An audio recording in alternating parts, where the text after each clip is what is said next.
Yo, how's it going, everyone? It is that time once again. We are back for the early Dokkan stream on a Monday morning, the beginning of a new, fresh week of Dokkan.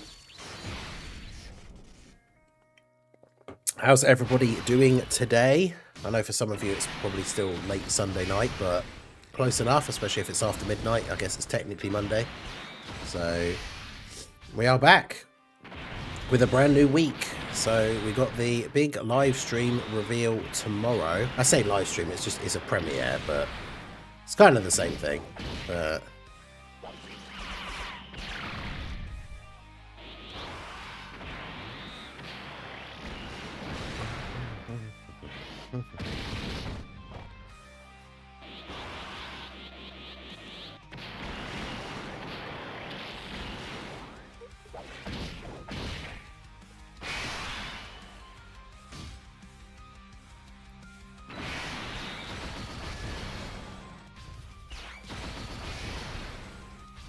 because yeah, it should be the interesting Gohan, Goku, and Goten Day celebration. Well, it seems like what it's going to be based on the timing.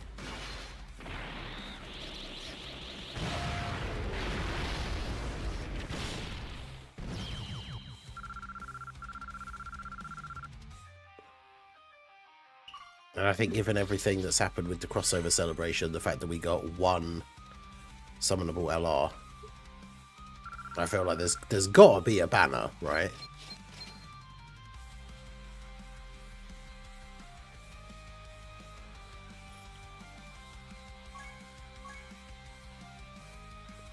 Horrible weekend. I'm hanging. Oh man, yeah, that sucks. All right. Sorry to hear that, dude. That's awful.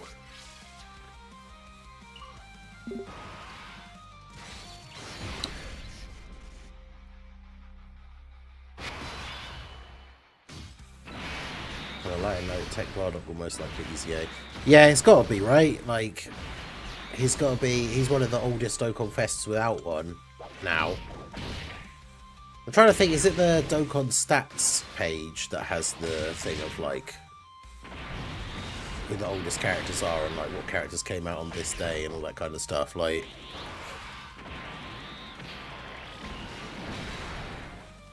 I'm not sure where on the site it is, though. They got a thing of, like, latest units. How do you get to, like, that part of the thing? Preston, how's it going? How you doing today? Yeah, I'm sure there's a thing on here that shows you, like, stuff like that, but I'm not sure where it is.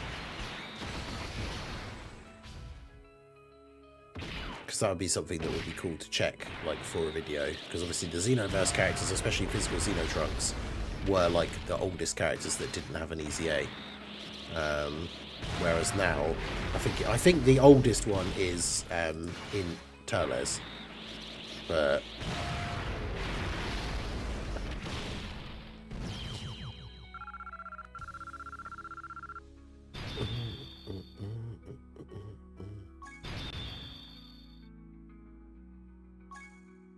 because yeah, the latest Misaka post is from the 17th of April. In 2020, it's just physical Frieza. 2021, it's just Tapion and Minosha and in Piccolo and Goku. And then 2022, Gohan, the LR Gohan and Goku from the Cell Saga is the oldest. Then the cooler worldwide LRs, and then Bardock.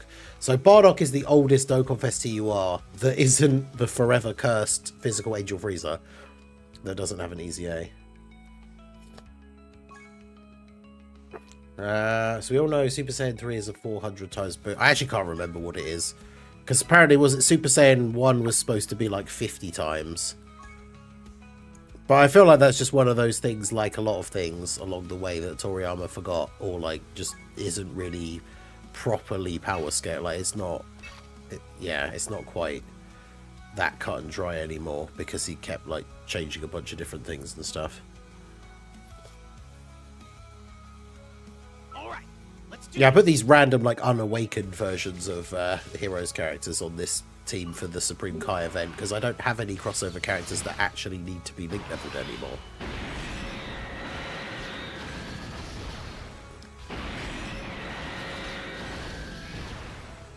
I just hope that whatever the new banner is, because they go into the general pool, that I managed to pull Mira and Toa.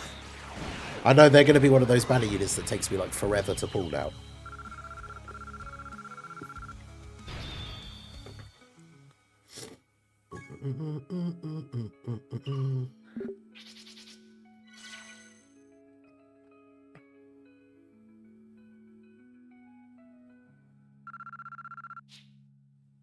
I was thinking about it the other day. Actually, I shouldn't have done this first attempt. I should have put on the I should have put on some of the other heroes characters that I don't have awakened, because at this point I might as well. I have so many like Kais that there's no point me saving extra copies for like a future EZA or anything. So like, for example, I might as well, these extra copies I have of this guy, I might as well just make his SSR 90% and then link level his SSR, because if he gets an EZA in the future, like, they'll be back on a banner if they EZA. Plus, I mean, realistically, they're not going to change his kit from being a slot 1 character, so he's not going to need to change from being dodge. But it just makes these events where it's like you can only use crossover characters, and therefore like being link leveled. But they're all max links, so like why bother? Yeah, I should do that really, to get rid of all those other ones.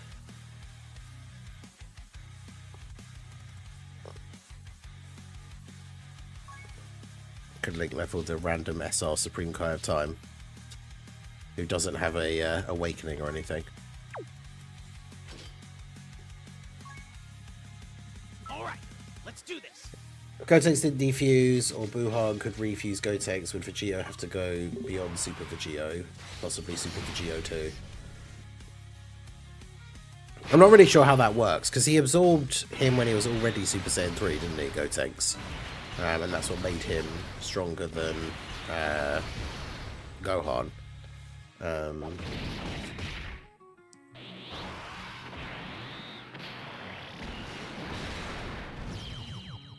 Seriously, where do I find this thing on Dokkan stats? It's really annoying me that I can't find it on here.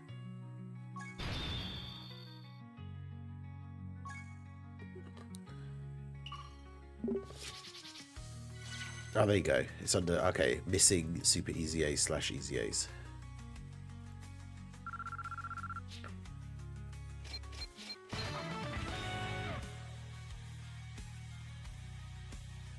So we can go all the way back.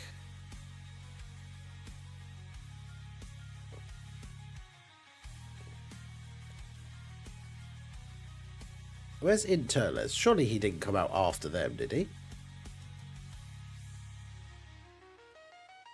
Because it's saying that Bardock and Farsha, like great apes, are the oldest.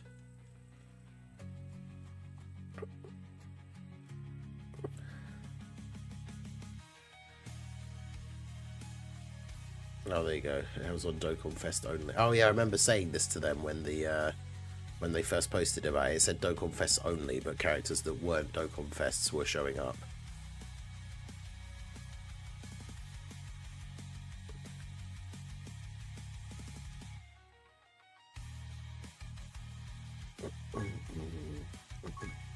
You saw my breakdown for LRs yesterday, but out of 184 LRs, 26 are Carnivals, 44 are Dokkan Fest, 58 Yellow Coin, 29 Free to Play, 9 World Tournament, 12 Battlefield, 5 Super Battle Road, and 1,000 Day Goku.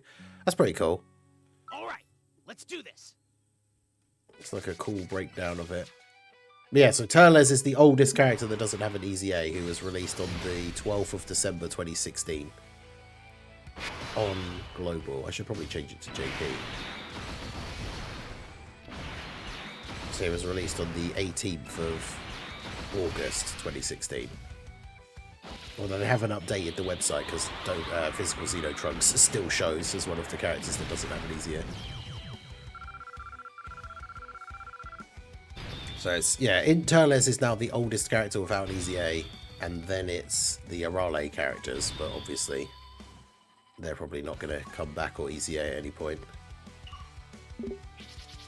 And then it's AGL Full Power Bojack and the AGL Super Saiyan 2 Gohan. He has an EZA. Wait, no, he has an EZA, doesn't he? Does he really not?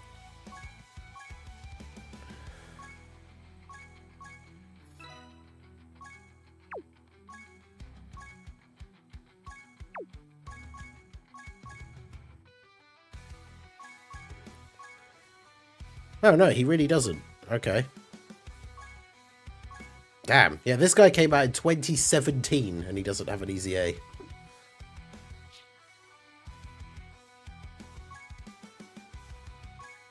Look at that passive. Let's go. AGL and STR type allies, 2 key and 25% attack and defense. Let's go. That's why we need a new Bojack celebration or a new movie celebration. You could do Turles and the Full Power Bojack and Gohan. Goten and Trunks now instead of Gotenks. Yeah, that's the thing. They defuse. So, I mean, technically he would get... I don't understand what the thing is, though, because don't they say that, like, when Kid Buu absorbed the, like, fat, jolly Grand Kai guy, that's why he turned into Fat Buu, and that made him weaker. So don't they basically say that if he, like, absorbs weak people, he becomes weaker? But, I mean, I guess to be fair, compared to, like, humans and stuff, obviously Goten and Trunks aren't weak, but... Hey, Blazer Dragon, how's it going? How you doing today?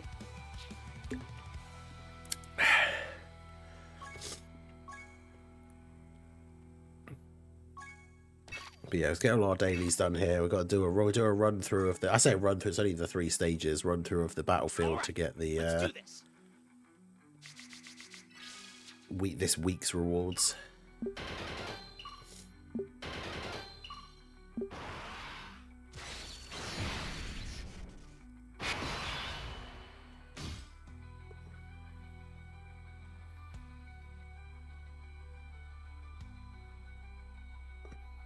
So there's a couple of characters from 2017.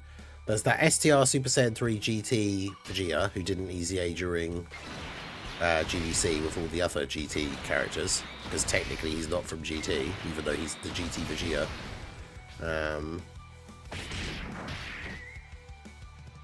Oh yeah, Weeb always brings them up, but there's those free-to-play Broly movie characters. They're from 2018. They don't have an EZA. There's all the Great 8 Bardock units. There's the banner units from Namek, the Physical Kaioken Goku, and the STR Final Form Frieza. They're from 2018. Physical Lord Slug from 2018. Why didn't they EZA him when the new one came out? They have a different name and everything. So stupid.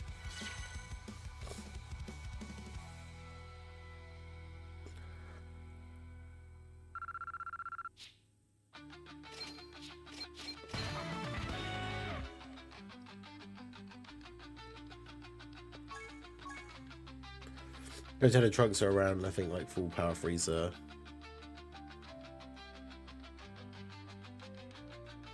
Yeah, I'm not sure what they're supposed to be.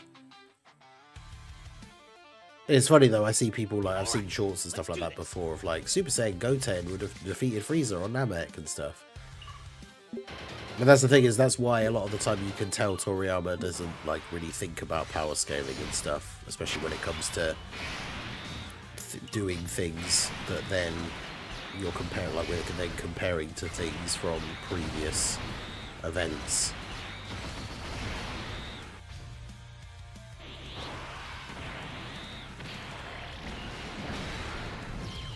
But yeah, that is an interesting thing, I guess. Like, we don't see it because he obviously doesn't need to go that far, but even in the Buu saga, because Goku and Vegeta can both do it, obviously in theory Vegeta could go Super Saiyan 2.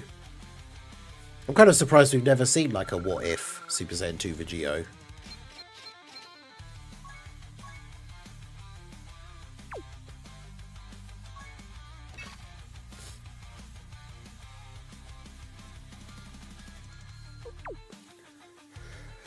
Who do you want for this upcoming unit/units? If it's a single TUR, Goten plus Gohan, Broly movie, or Goten plus Trunks that fuse into Gotenks. If dual Dokkan Fest, then Gohan versus Bojack.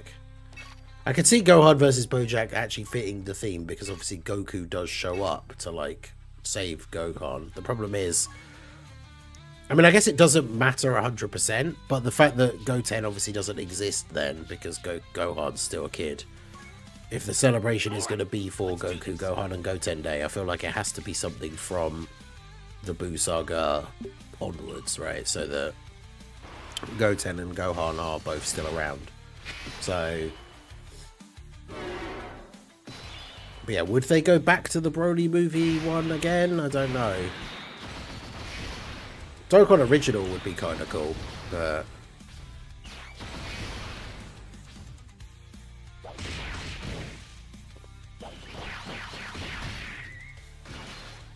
yeah, I'm not really sure because, like, obviously Super Saiyan 3 Gotenks is considerably more powerful than Goten and Trunks individually, but like Vegeta was just toying with Buhan, like it wasn't even close, so I don't know. But then obviously that's comparing him from like base to Super Saiyan 3, so it would probably be a pretty significant boost, yeah, so I don't know. Okay, just dropping in before I go to sleep, switching my friend leader to 90% or from 90% Ultra Super Villain Vegeta. Or to something else, or to just swapping to that. I have to hand wash dishes since the water from oh no. Well, that sounds unfortunate. Hey, Christopher, how's it going?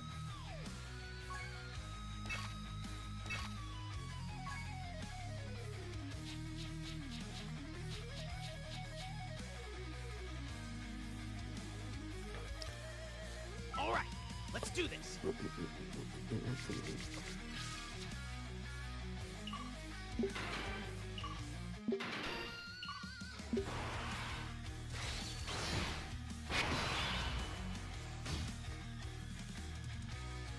In fact, wouldn't it even be, like, it would be more than a 400 times boost, right? Because even in base form, like, Gotenks is obviously stronger than base form Goten and Trunks. So even just the fact that they're fused would be a slightly bigger boost, and then Super Saiyan 3 on top of that.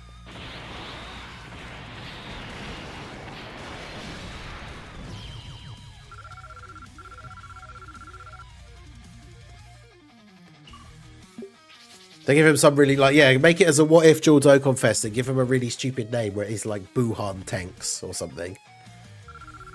Well, then the problem is visually he can't really look any different because he either has the Gohan like jacket or he has the fusion jacket. There's kind of no real visual way to determine like a combination of the two together.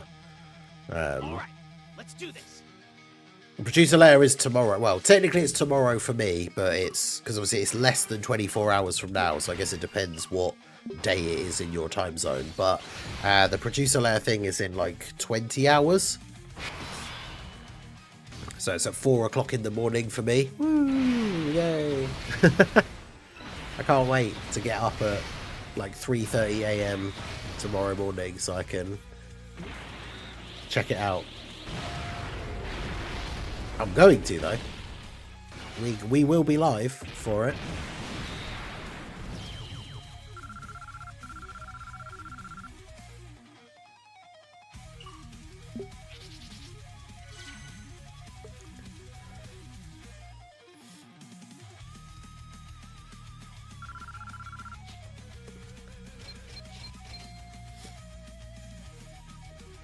Could add the shoulders from the fusion vest onto Gohan's gi. I'm sure they can find some interesting way of doing it, but yeah, that would be kind of cool. I'd be down for that.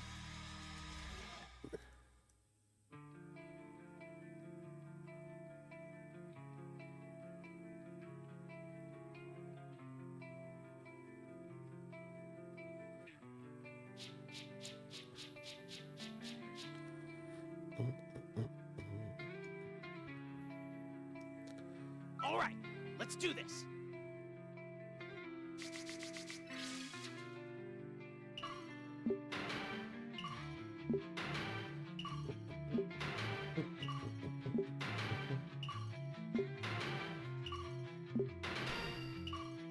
Yeah, it would be cool. And also, it would be interesting if, since people have wanted to see it for ages and we never got it from Heroes, just make the what if, make it a Super Saiyan 2 Vegito, who then goes Super Saiyan 3. Because I know Vegeta can't at that point, obviously, but Goku can, and it's a fusion. The fusion is stronger. I mean, the fusions have always done stuff that only one of the characters can do, even if it is like a Kamehameha or whatever. So,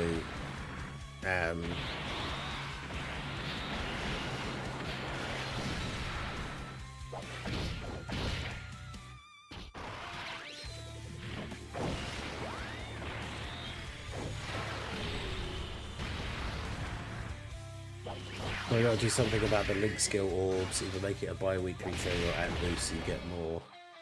Yeah, you don't get a huge amount. That's what I try not that. I mean, I guess it's easier for me because I play a lot and I'm a high rank and I have a lot of stamina. But like, yeah, I try to not really ever use link orbs apart from for the like big releases because, yeah,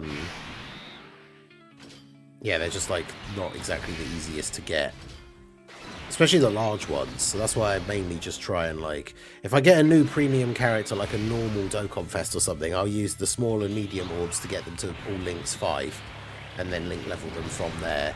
The only characters that I like ever use the orbs to get all the way up to 10 is like big celebration, like anniversary LRs or stuff like that.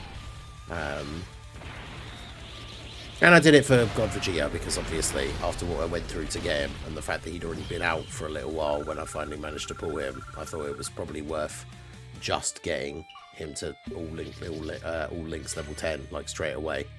But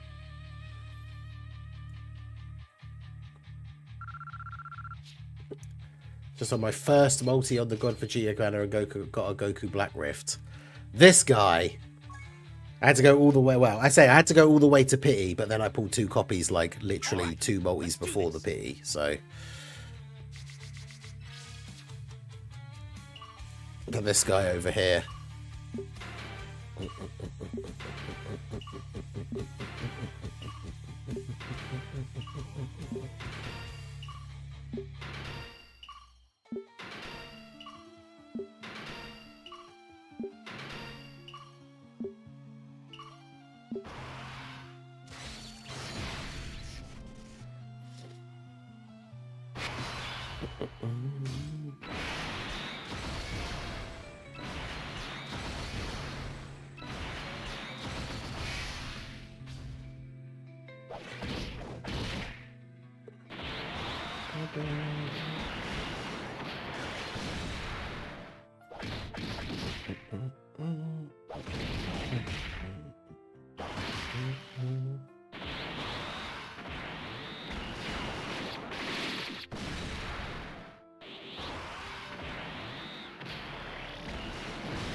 It's funny how Super Boo got smarter as soon as he started absorbing people and then reverted back to Kid, but yeah. Yeah, especially getting the Piccolo absorption made him like considerably smarter. Look, he managed to get God Vegeta off 2 Zenos and got Mira and Toa banner unit and have bad luck for the next celebration. Yeah, I can't believe out of all of those pulls, if you think about, if we just talk about like new banner unit pulls, I got 3 Vegetas, well, 1 was P actually, so 2 Vegetas and then 4 Xeno Trunkses, because mine's at 90%, but not a single Mira and Toa. Like, I would quite happily have traded one of those, yeah, quite happily traded one of those,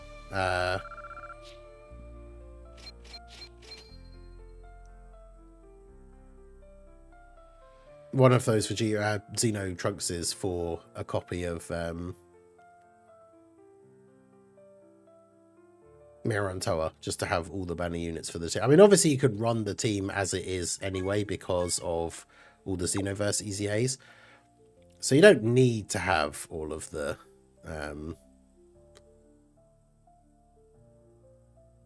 don't need to have both the banner units, but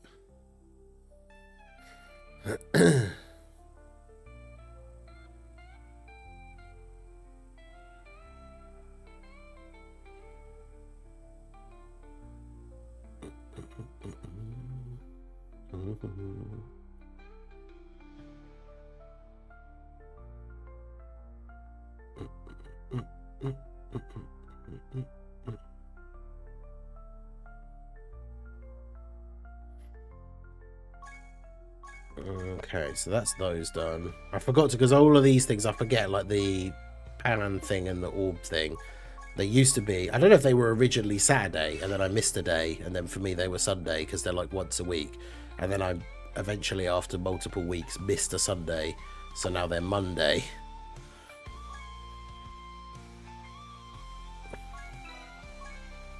So that's those done. Let's get this done quickly. But yeah, doing all good, thanks Teller. How are you? Have you still been playing any Slay the Spire? I haven't played any for ages now. You can barely scrape by beating the crossover mission for the new red zone. Mira's the best character in the whole team. Yeah, I mean, I did the video of beating it without any new characters. Just using the Xenoverse EZAs and the free-to-play Jiren.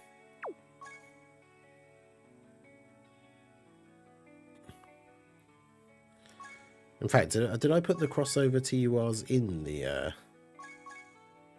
Battlefield setup?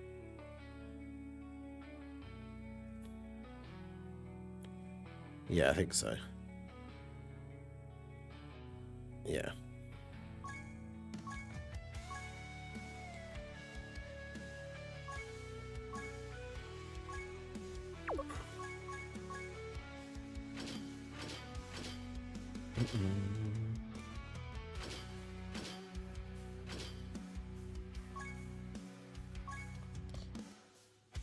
Yeah, it took me a couple of attempts. You have to get like the right starting rotations, but yeah, if you can get the right start for it, doing it without the new characters is possible. It's just difficult.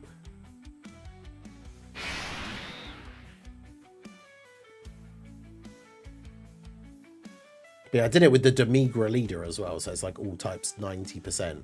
If you have some of the old Heroes characters, you can use Xenopan as the leader. She has a crossover 170 lead, which makes it a little bit easier as well.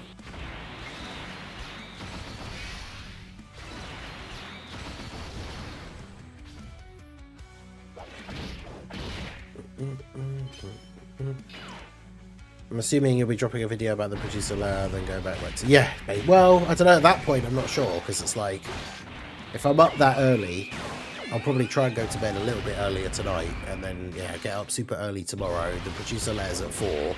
Apparently it's 21 minutes, so by the time it's finished and I make a video and upload it and all that kind of stuff, it's going to be gone 5 AM.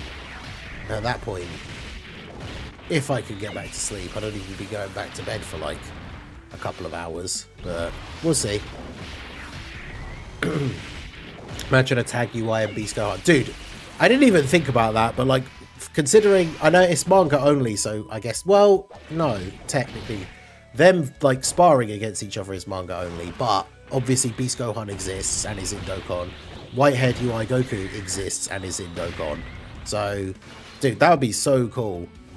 I didn't even think about that. Like, I made a concept for a LR like UI and Beast like years ago. But dude, that would be so good. Like,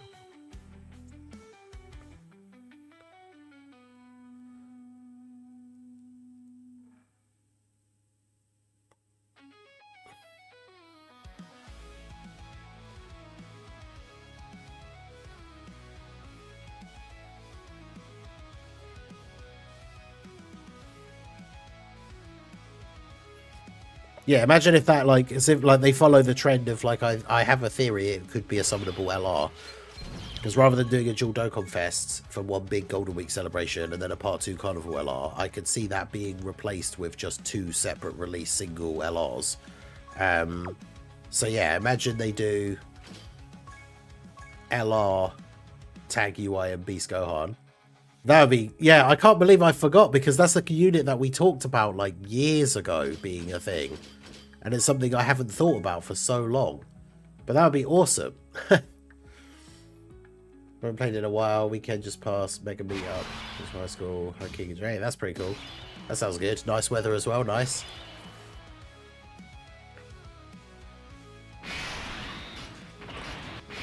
But yeah, dude, that would actually be crazy. Summonable LR, Beast Gohan, and UI Goku. Especially dropping now in this time slot, people would go crazy because most people would be low on stones and so would have to buy stones to summon, and then, yeah, they would make a lot of money. So Beast Gohan, that's going to be a video for today. Beast Gohan and UI Goku.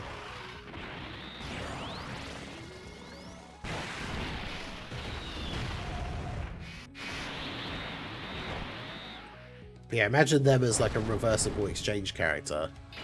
Like, dude, that would be insane.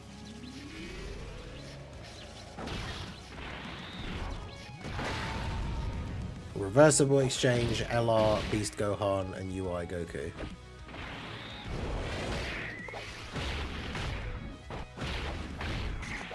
Hell yeah. Be doing that today as a video.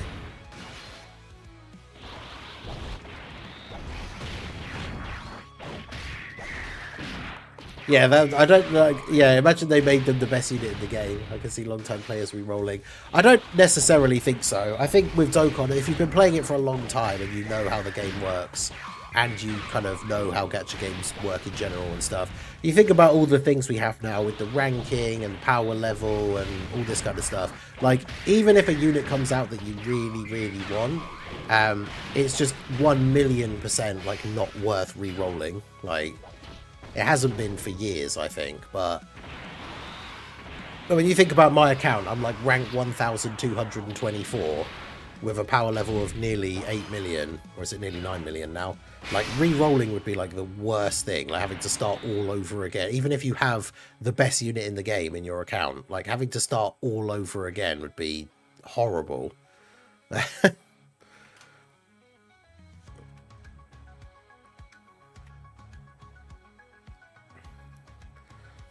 But yeah, if you've only started it within the, like if you started with the 11th anniversary, even then, like the 11th anniversary characters are so good, I probably still wouldn't think it was a good idea. But if you started with like the 11th anniversary, but this Beast Gohan and UI were like the best unit in the game, then maybe I could see it. But yeah, I don't know. I just don't think re-rolling is ever worth it, really. Unless you literally started like a week ago. And then it's like, okay, well, what have you really done in a week? And most of the banners that you summoned on would still be there anyway. Although, I can't remember when the... when is the God Vegeta banner up until? Because the sales end when we think that the next unit is going to be coming. But I'm pretty sure his banner is still up, right? So... not that they would, you know, necessarily work well together, but just if you wanted to have the God Vegeta, of course. Because obviously the unit would be... well, the unit would be on Realm of Gods because it's reverse exchange. I was about to say because Beast Gohan's not on Realm of Gods, but it'd be a reverse exchange character, so it wouldn't matter.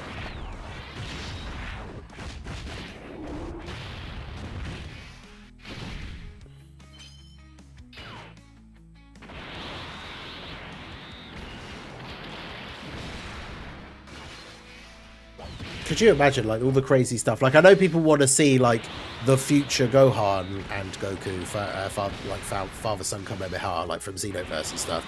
But imagine if they did a Dokkan original where one of the active skills was the Father-Son Kamehameha, but with Beast Gohan and white hair UI Goku. Like, people would go crazy.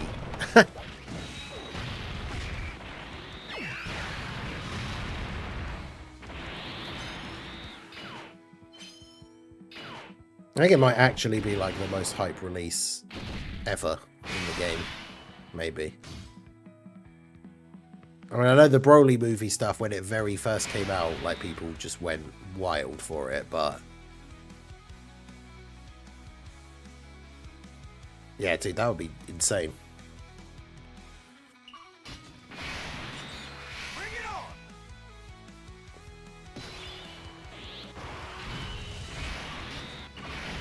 We shouldn't think about it too much, though, because it probably isn't going to happen, so...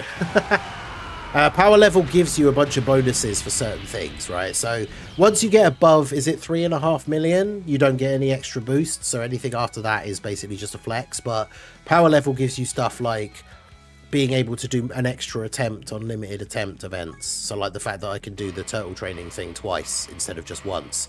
That's because of power level. So again, if you like re-roll, like you lose that.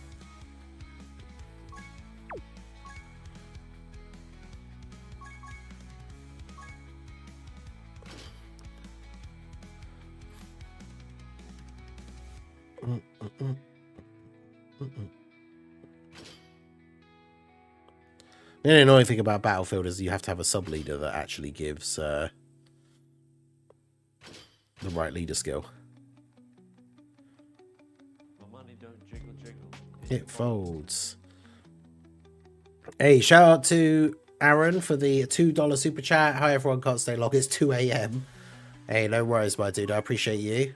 Thanks for stopping by. Hope you're doing well. Excited for the producer letter tomorrow. So what if it's 2 a.m. for you now, and the producer letter is going to be just over 4 hours back. So, okay, so the producer letter is only around like 10 p.m.-ish for you then, so it's not too bad.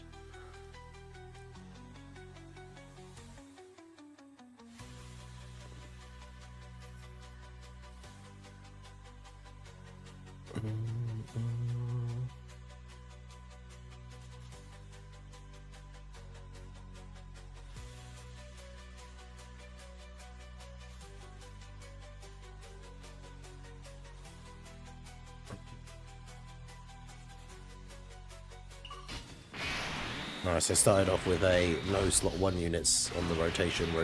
Let's go. My favourite.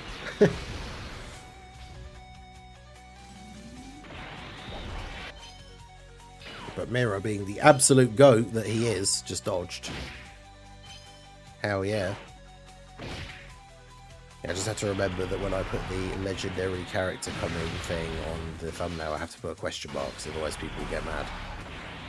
Call it clickbait.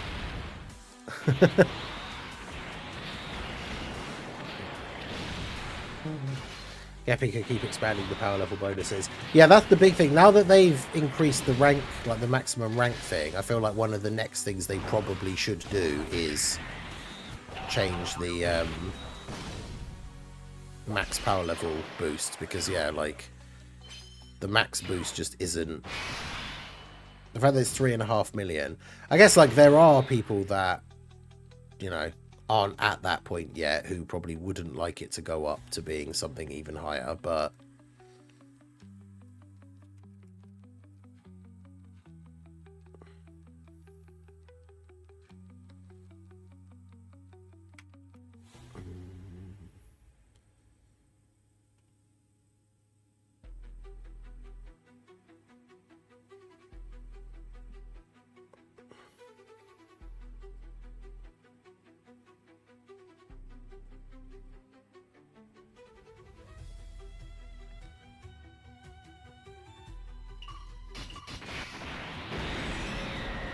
yeah, I definitely would appreciate there being more, because obviously my power level is now so much higher than the maximum thing, so I would quite appreciate there being extra rewards and extra like boosts that you could get.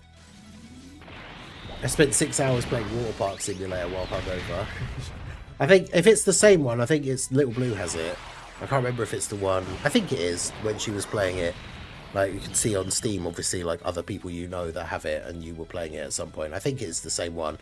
But yeah, Little Blue played it for a while. I did see her play it, but I've got super back into this game called The Long Dark recently, which is like a survival, like simulator type thing.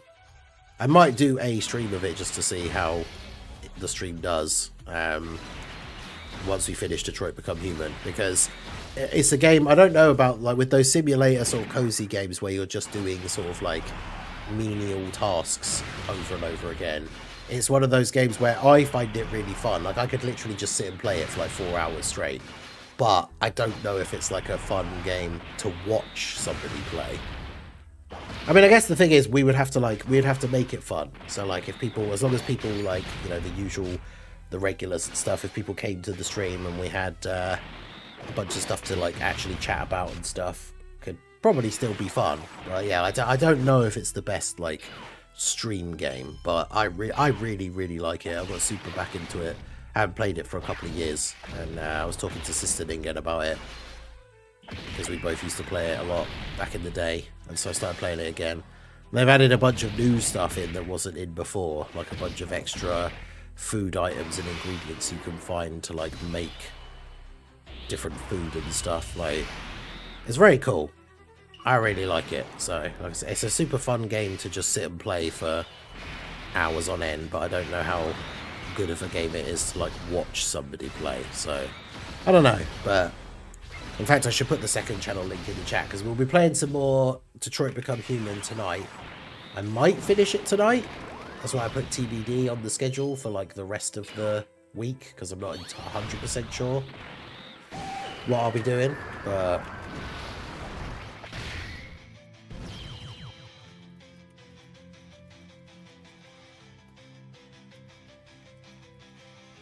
because yeah, we're doing the second playthrough of Detroit, where I'm doing things very differently and actually doing the violent android revolution. It's been quite fun.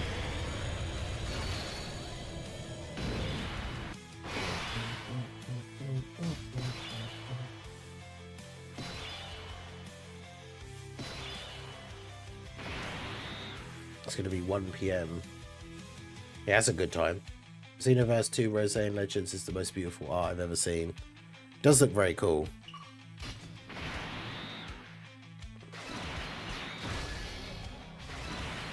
Let's go Beast Mirror.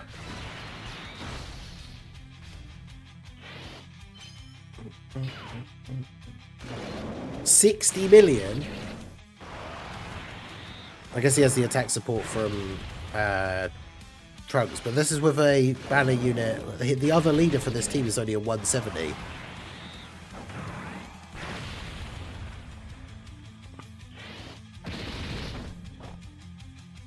Mirror's so good. We don't have enough events in the game that are actually long enough for like Mirror to properly stack on. Actually, I don't know. Is the private server finally updated yet? Because I want to do the crossover team versus the JP player choice battle thing, but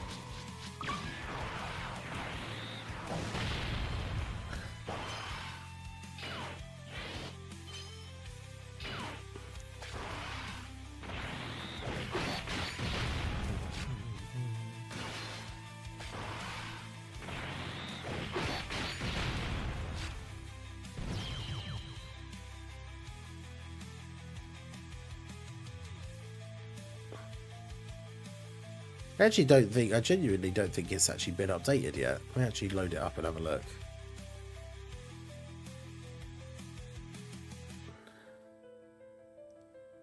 I missed short content meta.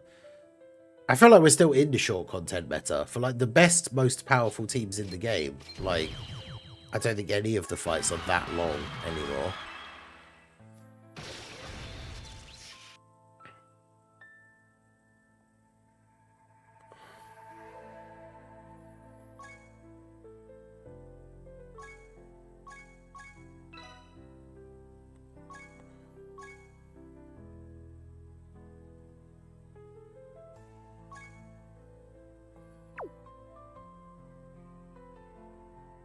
Oh, it's called character effects now. Interesting.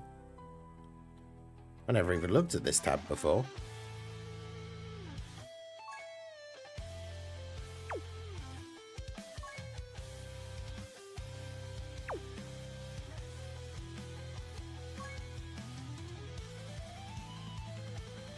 I mean, some of them are pretty cool, but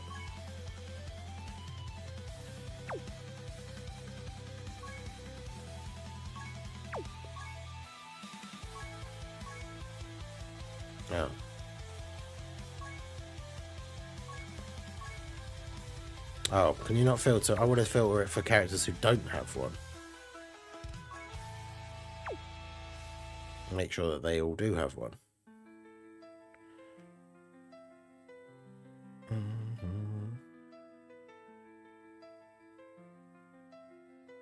Oh yeah, them getting rid of the reverse thing. I don't know why I accidentally awakened the random second Toa that I had. So I need to farm up. If I want to have the base form one, I need to farm another one. Oh yeah, I also didn't actually farm. I meant to farm up the copies to have a second, like the SSR version of Jiren, and I didn't. Do I have any spare copies at all? I have 4. Okay. So let's go grab a couple of those.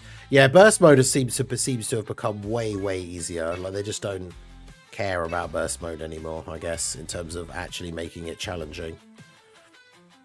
Because I liked the like trying to put on as many modifiers as you can and it actually being really hard and like seeing what kind of score you could get. But yeah, now it's just like super easy.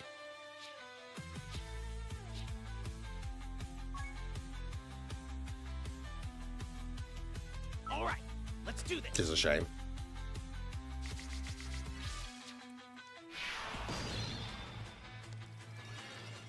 One anime you watch at the start thinking it'll be one thing, but it turns out to be something completely different. I mean, Attack on Titan is a pretty good example of that. The big twist, like the information that's revealed in the basement, is at the end of season 1? No, the end of season 2 is pretty crazy. I remember being genuinely like what? Like when that was revealed.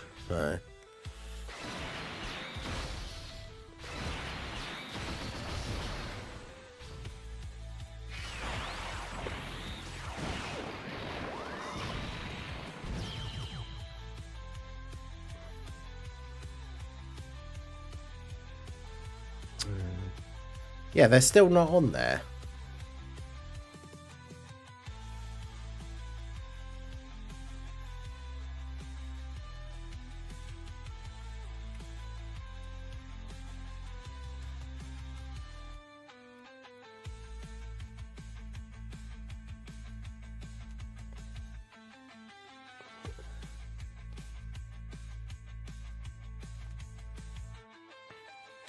They should make a vault section for burst mode to do the ones you haven't completed and unlock the OSTs you want.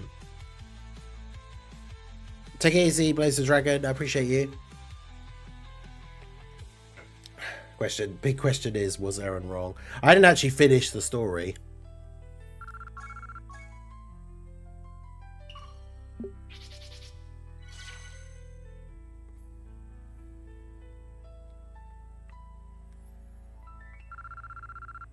Hey, Bringer, how's it going? 1, I've got a full crossover team and the support memory, and I got 1 copy. All right, Bruh. let's do this. Actually had beans with my dinner last night. Let's go. Beans.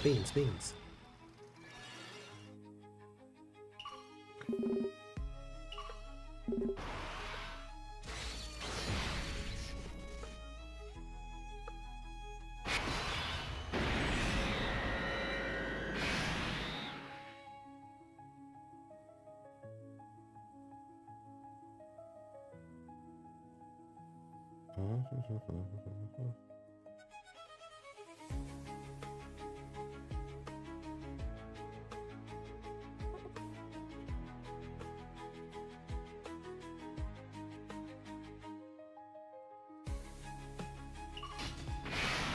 that's not an auto. I thought it was.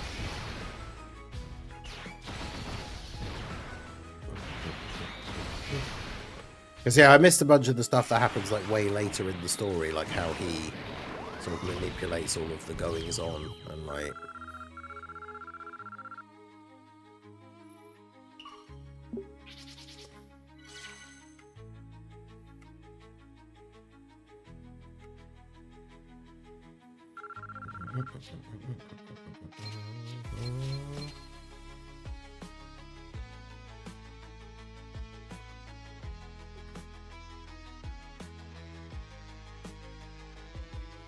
Because isn't it like you go back and find out that like he goes back in time in like a flashback or something to like make his dad get the Titan shifter thing, like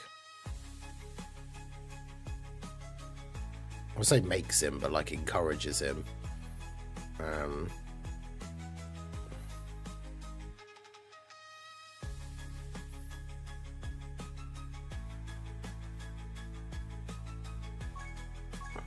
You'd rather be dropped on an island, but you have a helicopter that will drop 400 kilograms of burger patties overhead, potentially hitting you, or be locked in a white silent room with your favorite food for 3 weeks. What, so like, you're locked in the room, what, do you just have the food all there in a big pile and you're locked in the room for 3 weeks? Because depending on what your favorite food is, it would go cold or like go bad in like 3 weeks. Or does someone bring you the food like every day?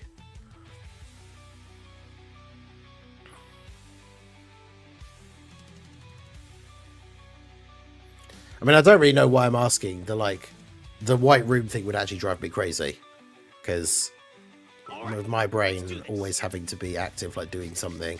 Like even when I if I record a video and I put it into my editing software, I immediately have to like open up another tab and start like looking at something else. As I have a very short attention span. But yeah, I've mentioned it before, but the stream, I stream this channel. It's like a lo-fi chill rock like stream thing. Well, they normally have multiple streams because they have a couple of different styles of music. But it's called Corner of the Cafe, and it's usually on now in the background of a lot of my streams. But they just play live in like a constantly flowing like playlist. I'm not sure what a specific song is, unfortunately. But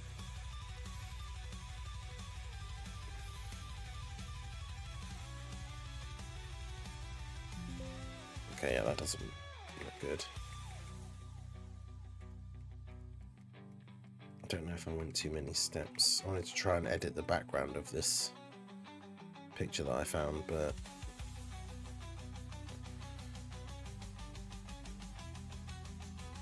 okay, yeah, that's fine. We'll just have to keep it as that.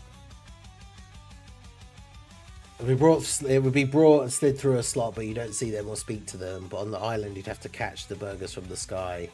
Oh, what? So they drop the patties just literally from they're all loose. They just drop loose burger patties out of a helicopter. So a bunch of them would land in the sand and like dirt and stuff. So unless you set up some giant net type thing, you would lose most of them anyway.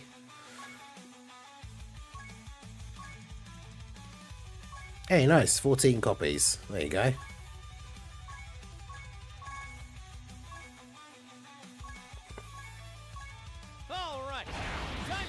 I just saw a take where someone said in LR Barbody is better than LRU. What? That's bait. No way.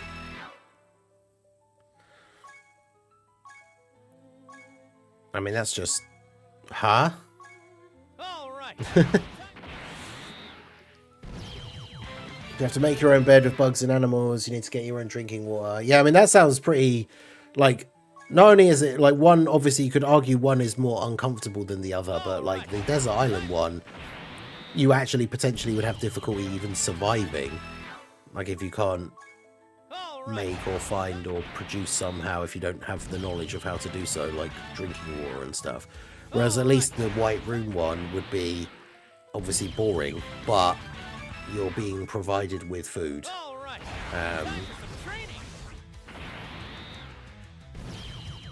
Also, I'm one of those people that I always say, because like I like what I like when it comes to food. I don't necessarily have the fanciest palate or anything like that, but I have often said that like it doesn't bother me, like depending on what we've got in the cupboard or whatever. Like I could have the same dinner like 2-3 days in a row if like that's what I had to eat. But I don't know, would you get bored of your favorite food if it was the only thing you had to eat for like 3 weeks? I guess it depends. Also depends what your favorite food is. Like if it was something really spicy that you have like every now and then, would you really want to have that as your only food for like 3 weeks?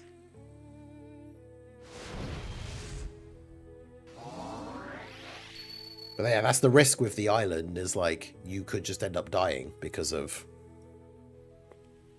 You could make a camp, actually make a thing that makes rainwater,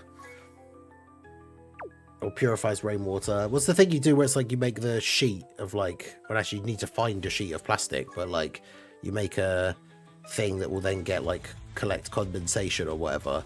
But you could do all of that kind of thing, and then at night in your camp get attacked by a bear. So it feels like not the ideal choice. All right.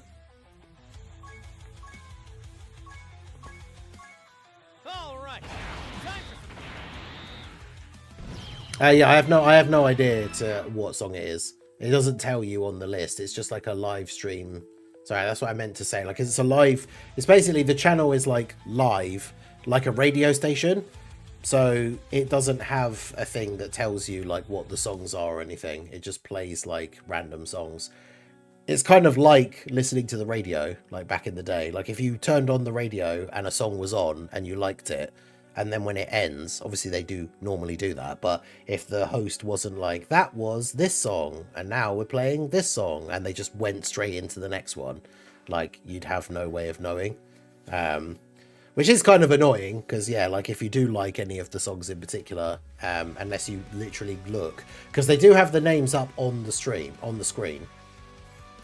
So like this one is currently called Mirage. As far as I know though, from what I can tell, like I don't know if they're partially AI generated. I know Drace was saying about it the other day, because it's like a live station. Like if I go to their channel, yeah, they currently have 2 streams live right now, and the one we've got on is Lo-Fi Rock Radio 24/7, Dark Study and Metal Vibes, and then the other one is Lo-Fi Rock Radio Cyberpunk Night Drive. I've no idea. Oh, and there's also one Chill Instrumental Violin Rock. So yeah, they have a bunch of them that are just live. That's all right. But yeah, they're quite good. They're just good to have on as like background noise and stuff. So I think they're relatively decent in terms of the general stuff. Yeah, the dark study metal one is the one that I'm listening to at the moment. I think they do loop them eventually as well, because I had one of the streams on in one of the longer streams the other day, and I'm pretty sure I heard the same song twice at some point.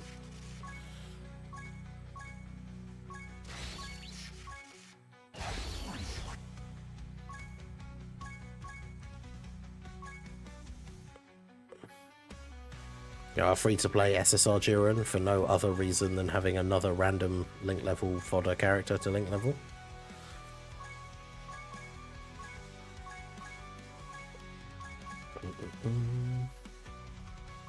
I still don't understand why did they bring back all the Heroes Dokkan events for this celebration, and then they didn't bring back any of the Heroes characters. So having the Heroes, like having the Dokkan events be available, was a complete waste of time. Like, why did they do that? Like you go, hey, no worries, my dude. Oh, there's news. New nodes will be added to Dokkan Frontier. We already know about that. Because yeah, isn't that tomorrow? Oh yeah, and there was the weird Extreme Z area where like you couldn't use the actual character for the Extreme Z area on the Extreme Z area. You could survive even a week on an island 5,000 miles away from the closest person. There's 2 jugs of drinking water, rope and a knife to help you make a house. But you need to make fire, get your own food, and not get attacked by animals. I don't know. The song was The Color of a... Oh, because can you like go back on the stream? I didn't even look at their actual thing. Yeah, I guess you can. Nice. Well, I'm glad you found it. GG's. Hey, Chewy, how's it going on Twitch side? How's the night listening again? It's good. It's early morning for me. UK time, it's 9 o'clock in the morning. Oh yeah, that's a good point. Let's look at Twitter quickly, because I don't think there'd be anything today, because the producer let us tomorrow. But 9 o'clock is when news normally gets posted. But no, there is nothing been posted for today. As I said, not surprising, considering that the producer letter is tomorrow, so I wouldn't have expected there to be anything today. But yeah, they posted the link. You can go to it. Yeah, it literally says premieres in 18 hours. For me, it's May 5th at 4 a.m. So I do wonder, like, because Goten is obviously in the R and it is Gohan, Goku, and Goten Day, like, it probably won't be Beast Gohan and UI Goku, but man, I'm still making a video about it. That would be so cool.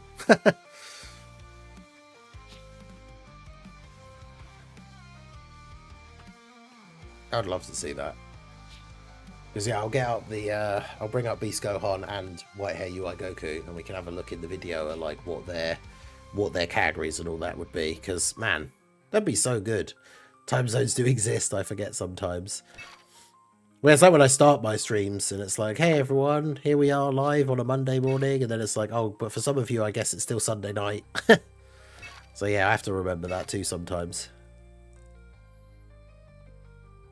Oh, I was looking at the wrong bar. I was going to say, did I rank up and not realise, but I was looking at my XP bar. I don't think I'm close enough for it to be worth me refreshing my stamina, is it?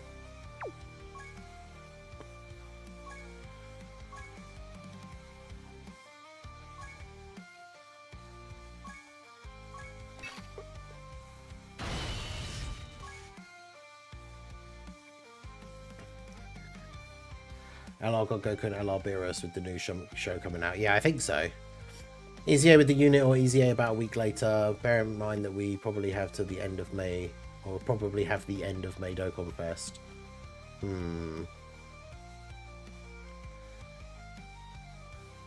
Hey, no worries. Defectum, take it easy. Hope you have a good sleep. Glad you got the All right, let's do found the song we were looking for. I'd rather spend 24 hours in the quietest room in the world or the darkest room, but it's noisy. I guess it depends what other stuff you have, because if it's dark, you can't do anything else. Like if you have anything with you or anything.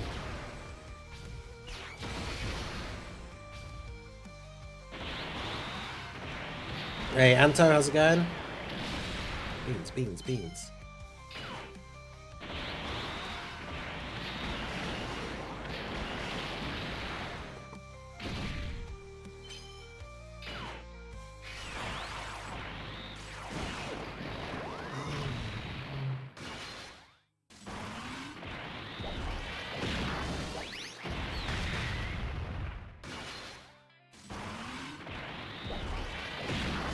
Either way, you go insane pretty fast. Probably. Well, how long did it say it was for? Was it 24 hours? Ah, it's only 24 hours. I say only 24 hours, but you know.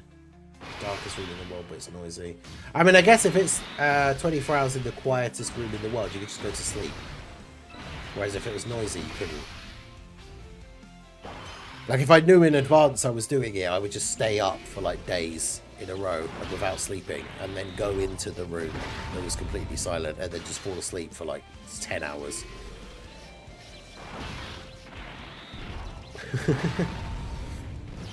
Hey, and the rest of the gang, what do you hope you see from the May stream? Yeah, we're all good, all good. Obviously, it's early morning, so normally when I get out before the stream, I feed back and Sif, and then they go off and snooze somewhere for a little bit. Right, let's do this. And then I stream. So we chilling. From the May stream, I'm hoping, well, now that somebody mentioned it earlier, and now that I can't stop thinking about it, I'm hoping that we see LR, UI Goku, and Beast Gohan. But probably unlikely. But man, that would be awesome. I say probably not going to happen, but damn, that would be cool.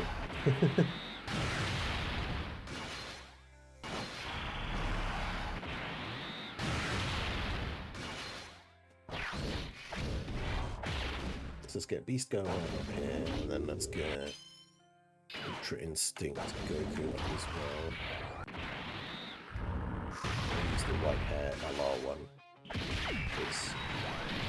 It's already the white hair one.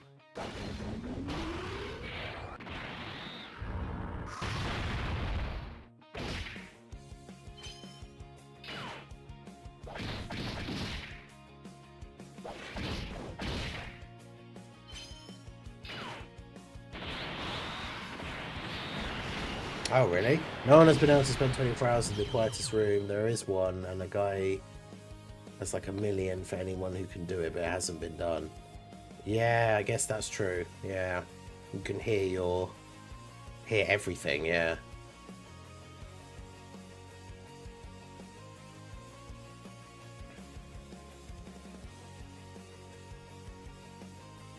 Yeah, I know that's the thing. Well, the one thing, I think it happened recently, and I can't remember which celebration it was, but Proton had tweeted out about the gaps in the ID, and then there was a data download like right before whatever the new thing was that came out, and with that data download, there was more gaps added into the thing.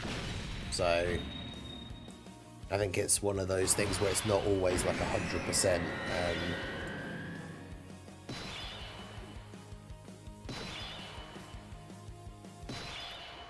Yeah, like it's not 100%. Oh yeah, this is definitely going to be a TUR because of this, like kind of thing. I might be misremembering that, to be honest, but it has negative decibels, and you hear your stomach working, your blood throwing through your veins. Dude, that's crazy. It'd be kind of interesting to experience that for like a very short time, just to hear what it was like. But yeah, I guess not for 24 hours. But I guess the other question is for the what if is what is the noise in the noisy room? Because I guess it depends what it is. It's also dark, which is kind of annoying, but it depends what the noise is. Because if it was just like loud music that you actually like, that probably wouldn't be too bad. If it was loud music that you hate, then that would be horrible. So it's kind of, I think it's very much dependent on what the music is, I think.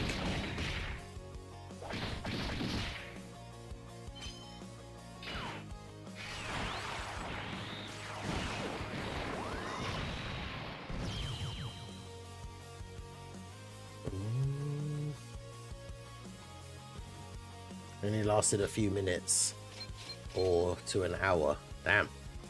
You can hear your lungs. The longest recorded time is 45 minutes. Oof. Yeah, that's crazy. Yeah, because I thought I thought we were just talking about a room that is like, you know, normal quiet or whatever. But like, yeah, actual zero sound. That must be crazy.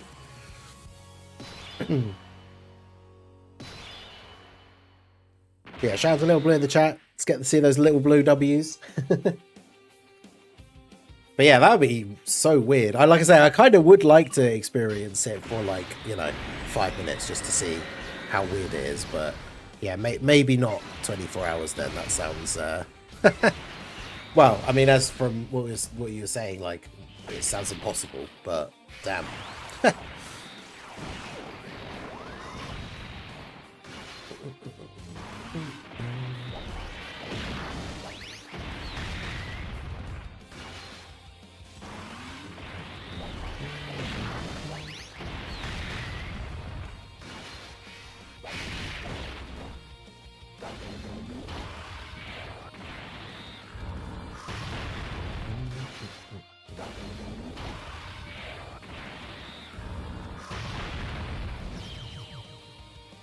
I think I could spend a day in there.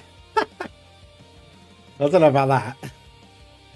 If the record is 45 minutes, I think that's a bold claim. But yeah, that's crazy. If like, because I thought maybe the record would be somewhat longer than that, but that's what I was saying. Yeah, try and stay up like days in a row ahead of time until you're like so tired. And then just hope that you're so tired you fall asleep before the sound of your own body working like drives you crazy. But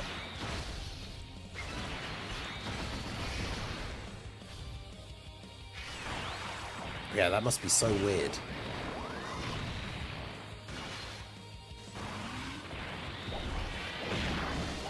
Oh yeah, Drace, I saw that thing. I mean, you can tell that is obviously bait because the comment underneath is Tech Broly is still top 20. Although, to be fair, I instantly assumed they meant Super Saiyan 3 Broly, but they probably mean from the Broly Worldwide Celebration. But probably not top 20, I wouldn't have thought.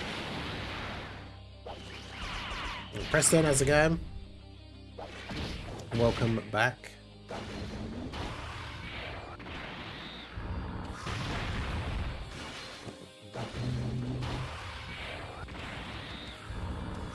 Yeah, that Dokkan stats thing is interesting. So I will do a video about that as well today with the oldest characters that don't have the EZAs. It doesn't really tell us anything about Goku, Gohan, and Gotende though, unfortunately, outside of... Oh yeah, that's what I wanted to look at. Somebody asked on the... Somebody commented on the burst mode video asking if anyone's got the 8,000 points without using God Vegeta.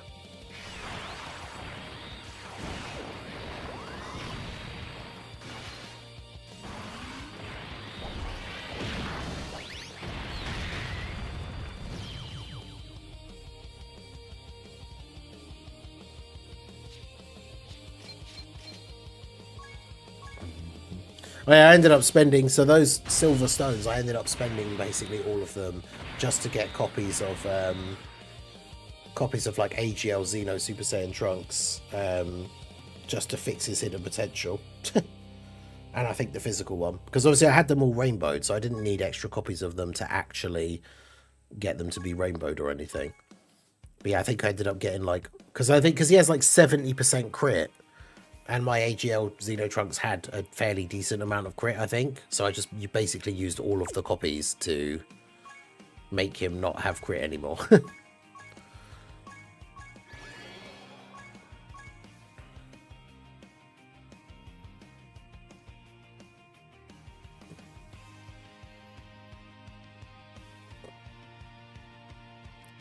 But yeah, so you would just take off this.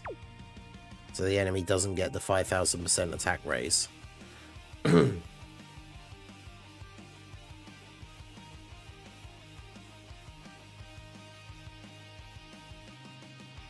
There's one in London. The noisiest room in the world will have loud sounds for 24 hours straight, but not enough to make you deaf.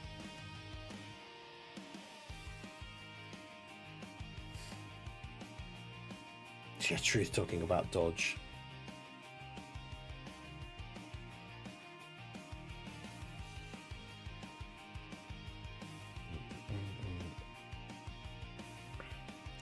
Well, yeah, let's see if we can do this, right? So, yeah, so someone asked if you could get the 8,000 points on burst mode without using your, like, God Vegeta, right? If you didn't pull for him. So, the best way to do it, I think, is you just have to put on all the modifiers, but I would say you don't put on any of the extra attack boosts here.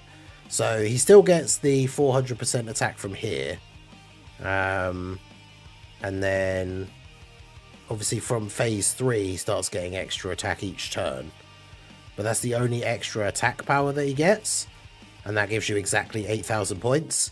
And then the only way to really run the team, I guess, without you is you've got to use the Demigra as the leader. And I mean, I guess we could go that extra step further as well and assume that you didn't summon on the new banner at all. Because obviously I can't assume that everybody has the Int Xeno Trunks. Because I mean, I have him, but I don't have Mira and Toa, so we can't assume that we got the banner units. So let's use the free-to-play Jiren as well. So this is like the most free-to-play version of the team. And we'll see if we can do this for like the 8,000 points. So we turn off the auto map, because we've got the all allies minus key. So we want to make sure we can get key.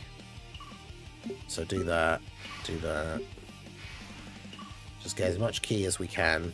Getting a lot of ones, which is good.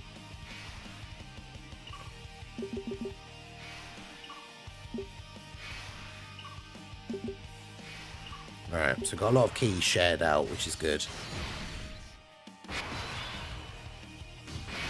The problem is, like, I guess Jiren, kind of like when we did the mission for the red zone without using the new units, like, Jiren kind of has to go in slot 1 because at least he has damage reduction, but I don't know if he could get, like, slot 1 supered and not take loads of damage.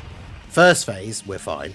Because this is what I mean, this is why the easiest way to do this is to give them all the modifiers except the attack power, because then characters like Jiren that has guard and 44% damage reduction, like, should still be able to tank relatively well. The later phases will be harder because that's where he starts getting the attack buff, but then I guess you save the friend Vegeta transformation for those final phases. So I don't think it should be too bad. I feel like we talked about this in the proper like burst mode video and on the stream when I did the burst mode for the first time, but I feel like they have been making burst mode a lot easier. Like, especially for this run, if you have the Vegeta, getting the maximum points was like really easy. I do kind of miss the ones where it was hard and you had to like, if you wanted to put all the modifiers on, it would actually be really hard. So we would have our sort of like friendly challenge in the Discord where you'd see how far you could go with like a certain amount of modifiers on, and then maybe put an extra one on to get like an extra 10 points. Like some of us, there was ones where we went back and forth of people posting their screenshots of like beating the other person's score by like 10 points, because even just putting one extra thing on was harder. Whereas now, like this one specifically, this crossover one, we did that full 8,500 points run in like one try with the new Vegeta, obviously. So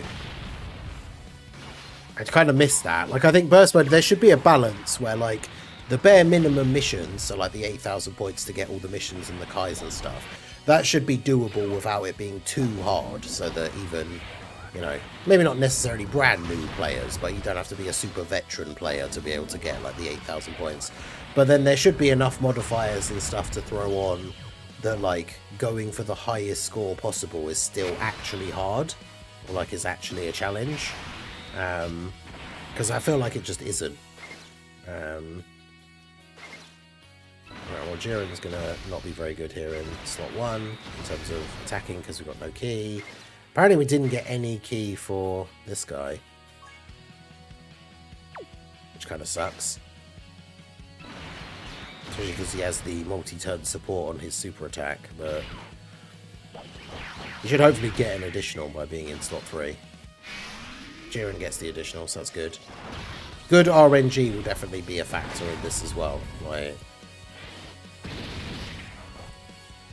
obviously that will help massively if we can get some good RNG with things like Mira actually getting his second super. There we go. And obviously we could get hidden potential. Okay, we got 2. And then yeah, Trunks gets an additional. Because yeah, Trunks, the Xeno Trunks' supering is important because it gives that multi-turn support. So that then allows characters to hit a lot harder. I should save the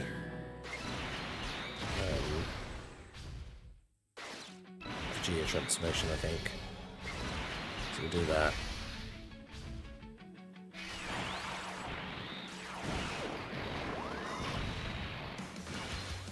This is your hidden potential builds. I think mine will probably be quite similar. Yeah, because both the Xeno Trunks are like full dodge and then additional. Oh, he gave Mira no dodge. Interesting.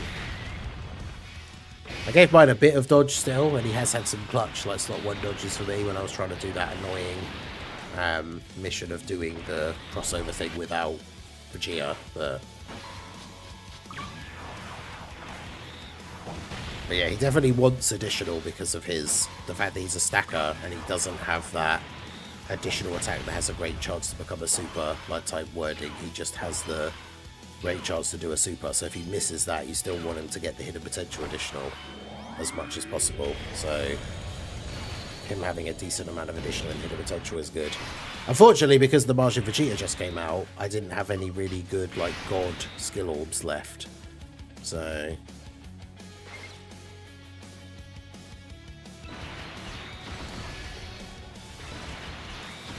put Timebreaker in slot 2 so we can get Timebreaker transformation next turn.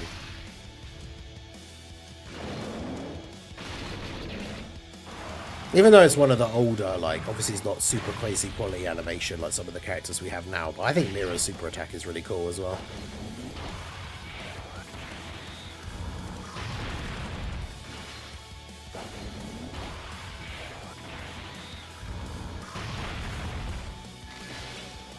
Right, so we kill him here. And we kind of have to transform Vegeta on the next turn. Because I think we're at the point where he loses that extra damage reduction in slot 1 thing.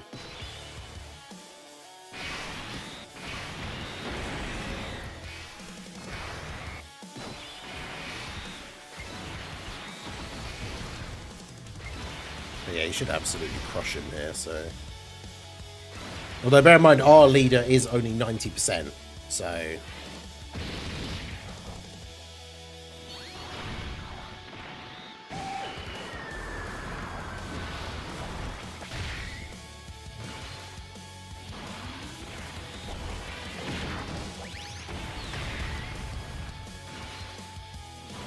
So God Vegeta, get the additionals off here.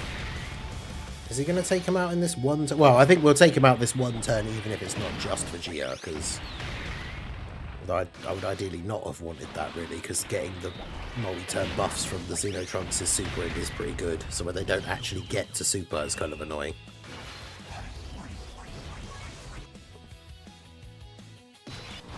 We get the giant form for Timebreaker here, so...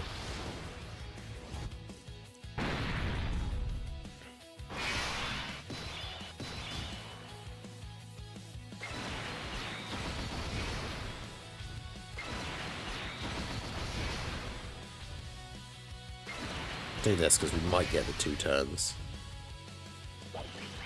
And at least he's on high HP, so Timebreaker's giant form gets the full passive, so he does a bit of extra damage here. And it means we don't have to worry about getting supered on the next turn, which is why I put him in slot 2 on the previous turn. 20 million. Eh, it's not terrible. Any crit. Because it has much higher crit chance if the enemy has higher HP as well. You have to pick one of these 2 superpowers. The first is you have the ability to melt anything to drinking water, but when you're hungry you can't control your power, so you might turn your bed or phone to water.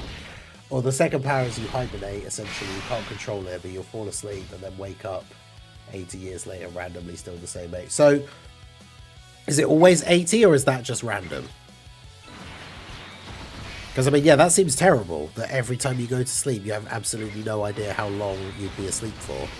Because at least with the other one, if the only downside is that you can accidentally activate your power if you're hungry, it's just make sure you're never hungry, I guess. And then there's no real downside to it. But yeah, those are definitely some...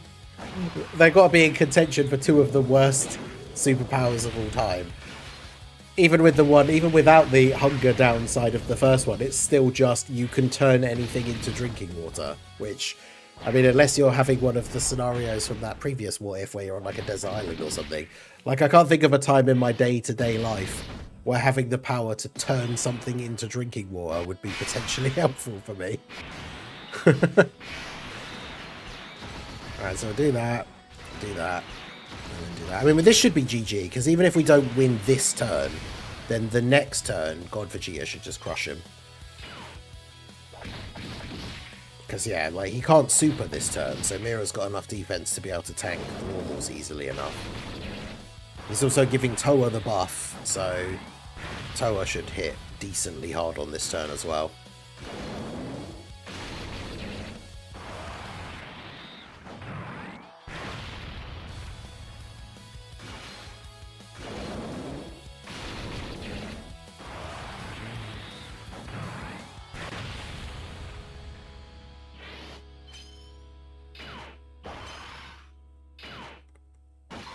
Yeah, I'm not sure. I need to double check what dodge my Mira has.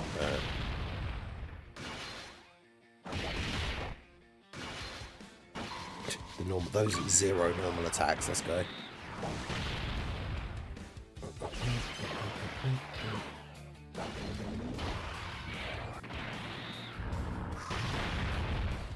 Well, I would say this went pretty well. Like, we didn't even have the best / craziest starting rotation, and we still have done this in 1 try. So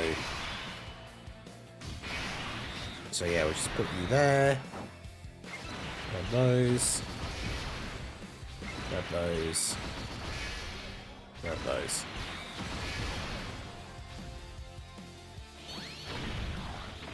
Because that's the thing, by not giving Vegeta a huge amount of extra attack power, you have to remember that burst modes, they're just Dokkan events. So, like, I could probably find it if I look on Dokkan info. I've done this before in some of the older, like, burst mode videos when we've been talking about damage, but if we look, so, what are they in now? It's growth, isn't it, technically? Yeah, so where is, would it be at the bottom? Yeah, Evil Stain to Divine Power. So the Dokkan event for Vegeta, even talking about the final phase Vegeta boss, where are we? Looking stage 2. So the final stage, God Vegeta, his super attack does 157,000 damage. That's it, because he's not. This isn't a red zone or anything.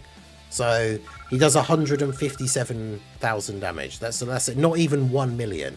So that bare minimum modifier that you have to put on at the beginning, which is 400% extra attack and defense, that's the only buff that he has. So 157,000 plus 400% is 630k. So he only supers for 630k with these minimum modifiers on. So as long as your unit literally has start of turn defense of like 700k or has some damage reduction or something, then he can't actually do damage to them at all. So that's why if you're struggling to get those kind of points, it's always the attack modifiers that you should keep turned off. Because even if you give them a ton of extra defense and a ton of extra HP, it might take you more turns to beat the event. But if you haven't given them any sort of decent attack power, then they just can't kill you. So it doesn't really matter how long the event goes on for. So yeah, there you go. So that was 8,000 points with none of the new characters. So just with the Xenoverse EZAs and the free-to-play Jiren. So if you have not gotten around to getting the 8,000 points and you don't have God Vegeta, or you just didn't summon on the banner at all, there you go. It still is fairly easy to do. So let me know how you guys got on. What was your high score? Did you go for the full 8,500 run? If you had God Vegeta, let me know down below. So that is going to be it for the video, guys. This has been the Master Ningen. Smash that like button, subscribe to the channel if you are new. Check out the links down below, and I will see you all again soon. Have a good one.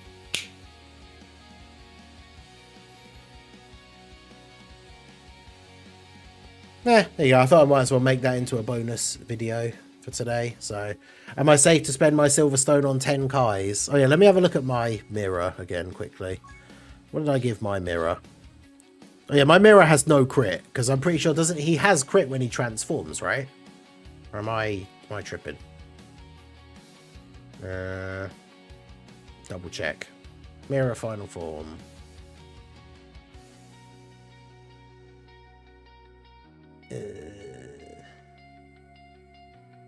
Yeah, he has chance to crit 70%, so he doesn't need any crit in the hidden potential, as far as I'm concerned. Like, if a character has an... Unless they're a dodge or die support character, and then I'll just give them full dodge anyway. But if a character already has an ability in the hidden potential, in their passive, that's like 70%, then I feel like they don't need it in their hidden potential. So, yeah, I think your mirror having 17 crit, I think, is a bit of a waste of the crit. I guess that silver extreme physical orb is pretty cool though, like the 7 crit and 7 defense, mainly just for the defense. So maybe I wouldn't change that, but yeah, if you have those other silver stones, because he's got what? Actually, how does that work? Because he's a physical character. How's he got 17 crit? Oh, because the bronze one is giving him 1. So that means yours has 3 nodes in his hidden potential that are crit. I would use 3 of the silver stones to get 3 copies of mirror and change all of those crit ones to dodge. Keep the 27 additional and just have 9 dodge. He doesn't need it, but if there's one of those like awkward situations where you have a bad starting setup or something and you need to put him in slot 1, like mine has actually dodged like slot 1 supers a few times now, which is quite funny, even though his dodge is only 16. Yeah, I didn't have any really good extreme physical ones to give him, which sucks, because he's just got a combo level 5, which is not even an EX. It's not even one of the Whis ones. It's just a random one that I had, and then he has the extreme physical level 7 dodge. He has a 44% chance to additional, which is okay. I would like him to have more additional if possible, but like I said, unfortunately with the release of the Martian Vegeta, I gave him my really good extreme physical orbs. Because yeah, the only other one I've got is one that's just additional 5 anyway. So as soon as I get a silver orb that's more than 5 additional, whether it's just a general EX or it's extreme physical, then I will be giving that to Mira straight away. And it would be nice. I'd really love to have that one that is the like level 8 attack and defense and give that to him, because that would be super fun. But unfortunately, he doesn't have any good ones. I guess, yeah, to be fair, before I forget to use those things as well, I should probably just spend the rest on getting Kai's before I forget to use them. Because I know I don't need any of the other ones now.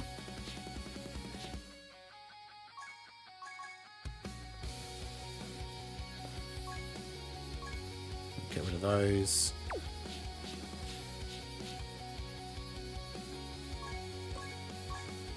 Yeah, to cash in, I was trying to save my Dragonstone ores for the next big, like the GDC or something. But unfortunately, I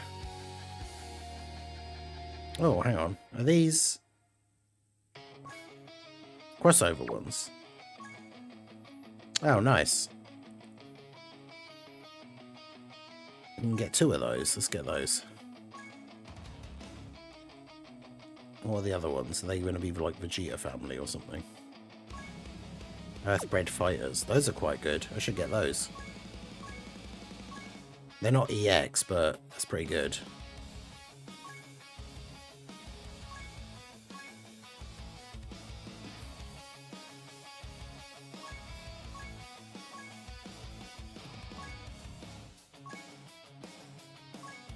There you go. It's got a level 8 defense now. Let's go. Hell yeah. Bella's just giving out curses as superpowers. Oh god, what have we got now? A 3rd power. I can give you able to see people's HP. Oh god, you can't see yourselves. Crazy.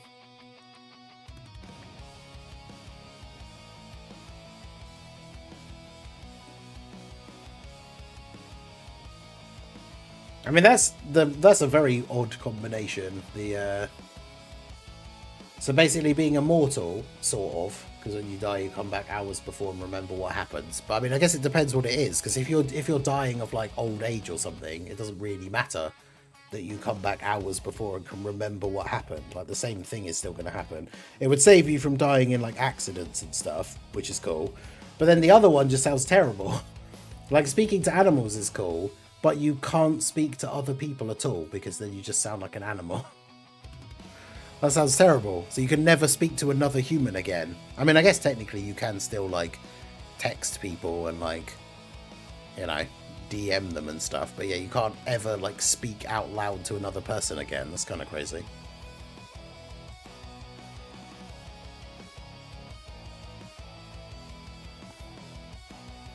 Turn everything to drinking water and move to an island away from everything.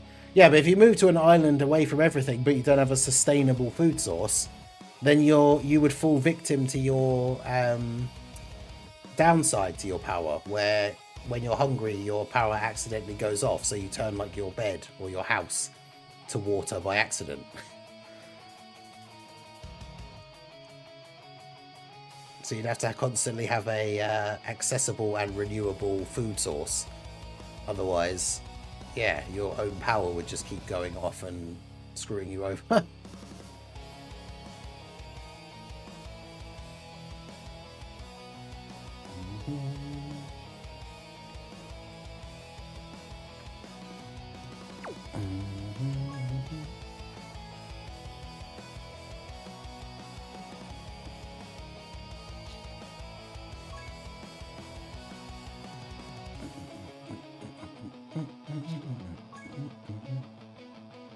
Turn wine to water. Yeah, the reverse Jesus. Right, no alcohol for you. No, the thing with the hibernate power is it's random, so it might not ever happen, or it happens. That's even worse. Yeah, that's terrible. So every time you go to sleep, you have no idea how long you're going to sleep for. And yeah, you're immune. I guess part of that power is you're immune to like the aging effects while you're asleep. So if you fall asleep for 80 years, you don't wake up as like an old man, or obviously die in your sleep because you haven't eaten or drank anything for 80 years.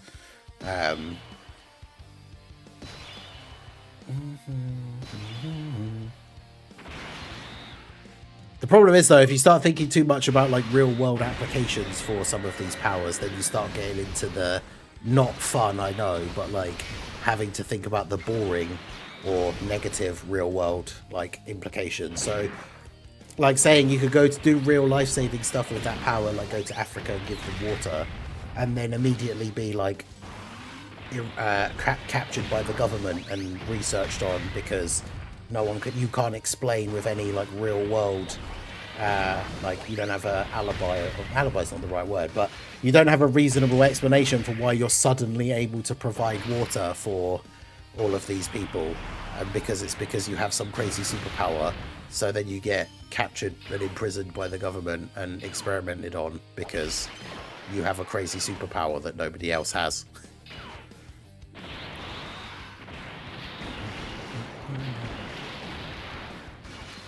Yo, Tank Rock, how's it going? Good morning, Dokkan nerds. Good morning, fellow Dokkan nerds.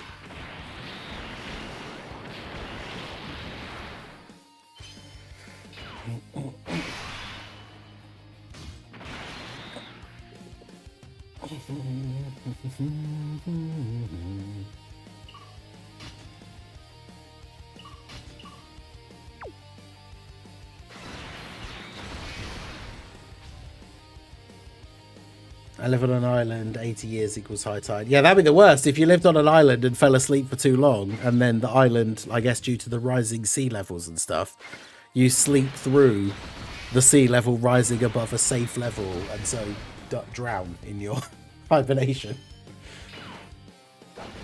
Well, yeah, it would happen with any... Well, I guess it depends what it is. The hibernation one, I guess? Yeah, because that's a good point, right? If you went to sleep...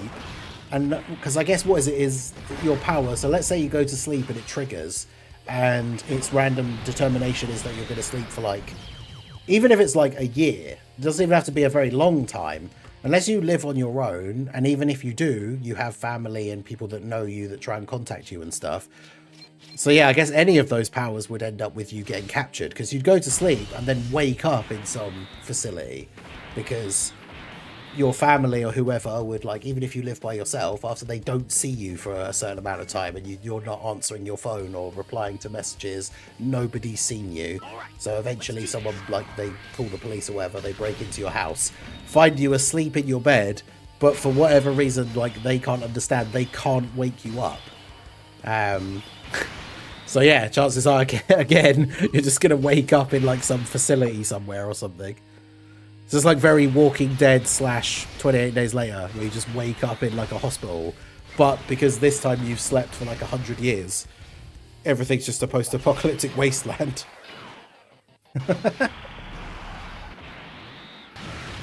We do love Taller's random what-if scenarios. They are often the most weird and random things that... I don't know how you come up with some of this stuff, but it's funny, so we love it.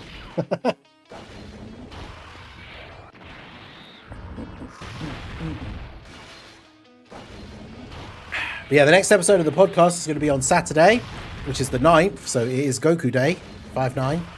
So we will be doing the next episode of the podcast on Goku Day. Obviously, we'll have had the live stream because it happens tomorrow, so we'll know what's going on, or at least have some idea of what's going on with the upcoming celebration.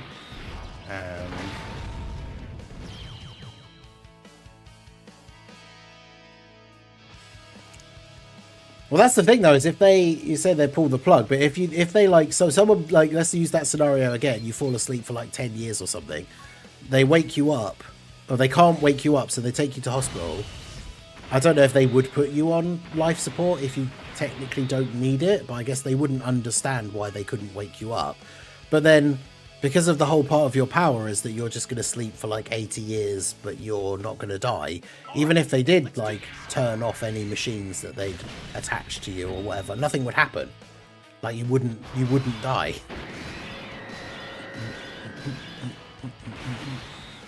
Yeah, I'm not sure what would happen in that scenario, because technically you would be fine like forever. So obviously it's hard to imagine because it's not real and this wouldn't happen in real life, but like, yeah, I wonder what would actually happen. But yes, that would also be funny if you go to sleep for 80 years and then your ID is a picture of you that looks exactly like you look now, but it says you were born like 100 years ago. It's like, interesting.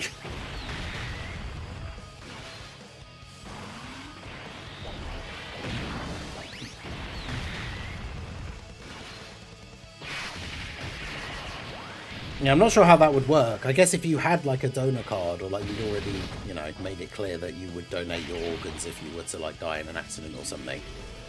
But that's what I mean, I don't know, because technically, if they run any tests on you and stuff, like you're perfectly physically healthy, you're just asleep. But for whatever reason, they can't wake you up.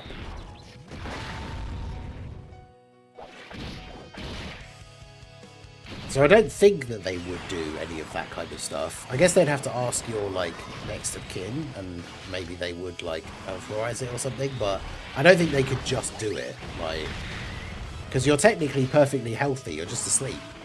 Like, this is definitely not the conversation I thought I would be having on a Monday morning, but... Good times. And leave you in a display or something. Yeah, you wake up and you're in like a glass trophy cabinet. I'm like, what? How'd I get here?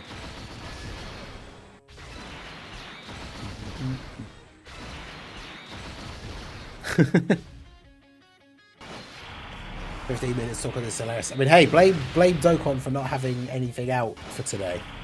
But we got stuff out tomorrow. So we'll have the stream tomorrow. That'll be fun. Wouldn't just leave me in a hospital for years. That costs money. Well, that's the thing. I don't know what they could do, because I know you can get like discharged from hospital, like if they can't help you, or like there's, you know, they can't find anything wrong with you. But yeah, I don't know what would happen, because like, they do a bunch of tests on you. You're perfectly fine health-wise. You're just asleep, and they can't wake you up. And obviously doctors have that thing, I forget what it's called, but it's like the duty of care, or like the Hippocratic Oath, isn't it, or something. So like, they can't just dump your sleeping, like they can't just dump you in the alley behind the hospital and be like, well, we don't know what to do. He's asleep and we can't wake him up, so yeah, we'll just dump him in the alley behind the hospital. Like, I'm pretty sure they can't do that. But yeah, I guess the worst part was, especially if you were in America, like, unless you had the best... which well, it wouldn't last for 80 years, but unless you had the best medical insurance possible, you'd wake up after 80 years and then they'd give you your hospital bill, which would be in the, like, millions of dollars.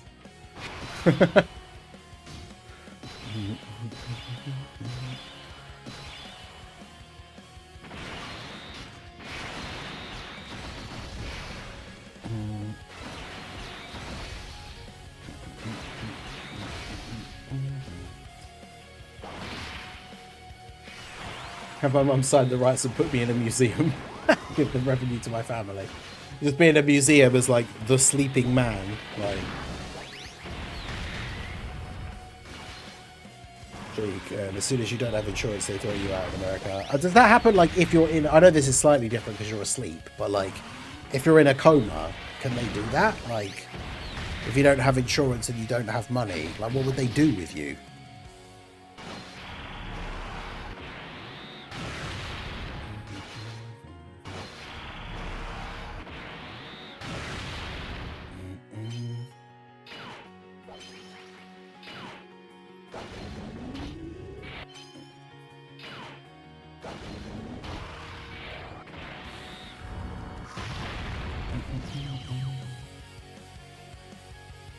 I will say you are immortal while in hibernation, so nothing happens to you while you're asleep. You can't be crushed, can't be injected with anything. The second you wake up, you're very much mortal. If you can't be injected with anything, though, does that mean they can't do, like... So that means they can't do, like, blood tests on you and stuff. So that'd be even more mysterious as to why you're asleep and no one can wake you up. But that would be funny as well, like, if you were immortal. So, like, you fell asleep in your house and somehow no one did notice or something. Or even if it was in a hospital.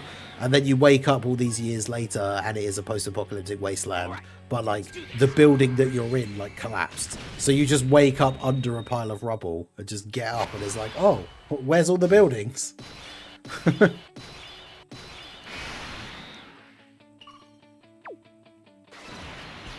All in all, this does sound quite terrible, but... What was that in comparison? The other option was you have the power to turn anything you want into drinking water. Which, I mean, as we've already discussed, the going to sleep thing is completely random how long you fall asleep for. So, I mean, that sounds like the absolute worst possibility. This is what I like about your streams. Never know where the conversation will go. True. See, Tala, that's why if I do decide to stream The Long Dark, that's why you need to make sure you're there at the stream. Because the stream won't be boring to watch if we spend 25 minutes talking about hibernating for 80 years versus turning things into drinking water. Just be floating in the ocean. Yeah, that's true. You don't die while you're asleep, but then you wake up in the ocean. Not great.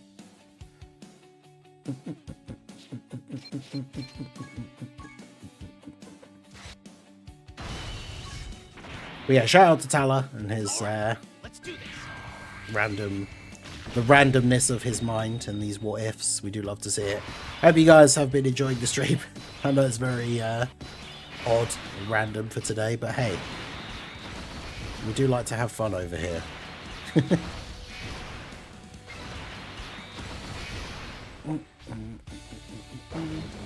Yeah, that's true. When you have to turn anything into water power, well, it doesn't even matter if you get hungry, right? Because you can just turn anything into water. So if you do get captured by the government and put into some weird facility, you just turn your restraints and then, like, the wall into water and then just leave. So you actually couldn't ever be in prison because you could just turn anything you're imprisoned in into water. So that would be kind of cool.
You wake up and you see a shark.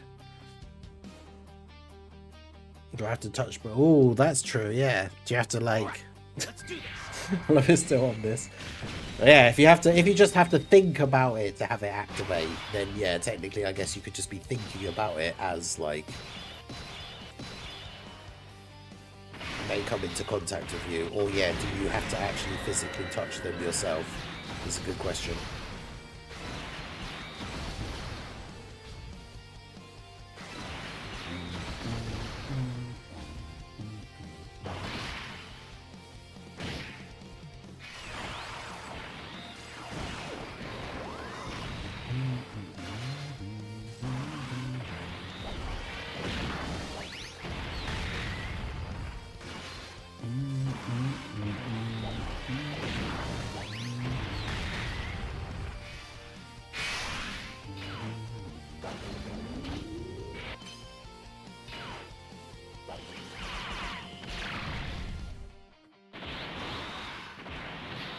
I'm not seal or turtle shaped, therefore I am friend shaped to a shark.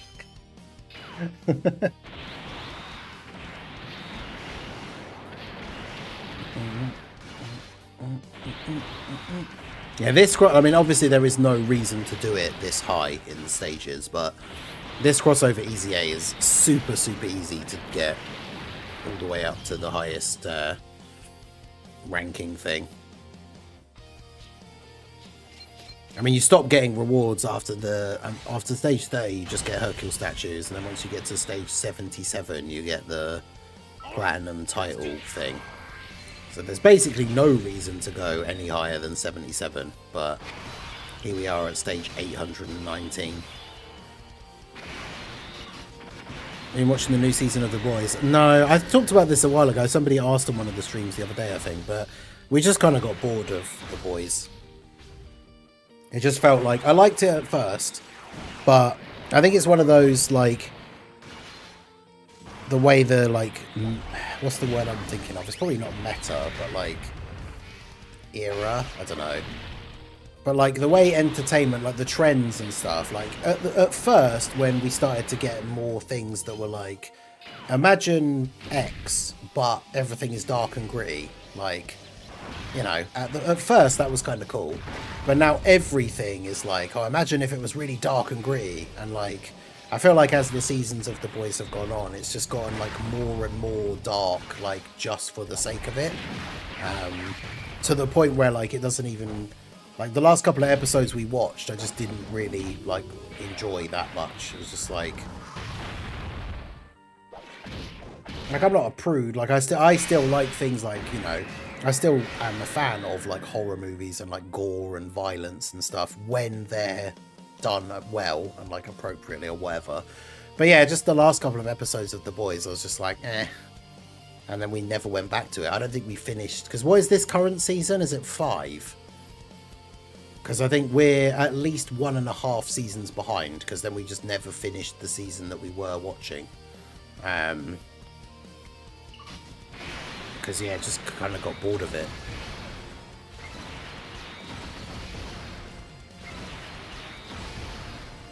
And they really need to catch up on Invincible, though. We didn't, like, stop watching that for a reason or anything, but just kind of never got around to watching it when it came back after... I don't know if the previous season had finished or if it was like a mid-season break thing or something. I actually can't remember, but I need to go back to that at some point, because I think we might even be at least a whole season of that behind. But yeah, I know the comics is like even more dark and like cynical, because yeah, the whole point of The Boys originally was just like, yeah, how much the author hates like superhero comics, and just like that's why he made the, like, because obviously he hates like the idea of like goody two-shoes superheroes and stuff. That's why Homelander is so psychotic and evil, because it's basically the writer expressing how much he hates superheroes like Superman and stuff. Because that's also a very overdone, like, think about how many characters, like, people compare like Omni-Man and stuff, but you've got like Omni-Man from Invincible, Homelander, you've got that movie Brightburn. They've done it so many times now with this whole thing of like, imagine Superman, but if he was evil, like, and yeah, it's just, yeah, Soldier Boy is funny. I do like Jensen Ackles, the guy that plays Soldier Boy. He's funny. Because yeah, we've talked about it before, but it's like the early seasons of Supernatural I thought were really good. And then they made the mistake of carrying it on for longer than the original planned 5-season arc. And then season 6 was just kind of meh. I think 7 was okay, and then 8 went back to being meh, and then I stopped watching it. Because yeah, season 6 wasn't good, and then I think 7, if 7 was the one with the Leviathans, that was pretty cool. And then everything after that, I just lost interest. But yeah, like the original 5 arc seasons, the 5-season arc of Supernatural was really good. Because that was what it was originally written and designed to be, is just 5 seasons. And the season 5 finale was... The season 5 finale was supposed to be, that's it, that's the end of the show. But because it was so, like, insanely popular, it got re-signed for, like, more seasons. Like, they basically just convinced the creator to, like, nah, dude, like, think of all the money. Like, this show's so popular. Like, make more seasons. So they did, and the extra season. Like, if you watch the first 5 seasons and then immediately watch season 6, it's just so bad in comparison to the original 5. But yeah, the original 5 seasons I thought were really cool. But yes, that's true. The guy that plays Homelander is awesome. Like, as Homelander, like, he does a really good job, like, playing him and everything. But stage 999 of this EZA only has 360 million HP. Yeah, it's not a particularly difficult EZA. There aren't many that I've bothered going all the way to stage 999, but this is one that's like, because some of them start to get hard enough where you have to throw on characters like the tech androids and use their active skill and stuff like that. So it becomes difficult to auto, because if like the wrong unit is in slot 1, you can just get instantly killed. But I've still been autoing this all the way up to stage like 800. So it's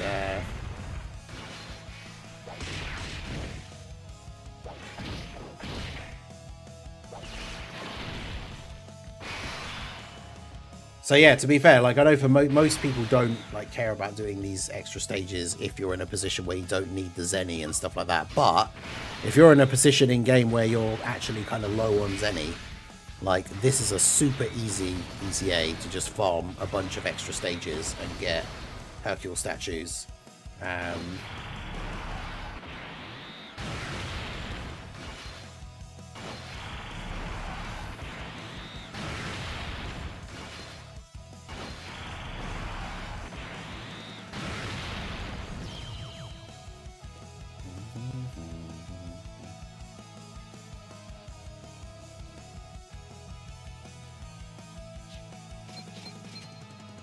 Ryan Juster's writers and so Energy Superman, the mainstream thing for a whole decade. The old SpongeBob problem of we have a solid finale but corporate needs more money. Well, isn't the SpongeBob thing? I remember hearing about it, like, when the guy who originally created it, because I think he died like a couple of years ago, and he basically, like, he expressed his wishes that, like, the show not continue or have any like weird spin-offs or anything, but because Nickelodeon owned the rights to it, they made a, because isn't there's like a spin-off called like the Patrick Star Show or something, I think. But yeah, because they own the rights to it, so they can obviously do whatever they want, Nickelodeon decided to carry it on or do a spin-off or whatever it is. But the guy that created it basically said that he didn't want there to be any more.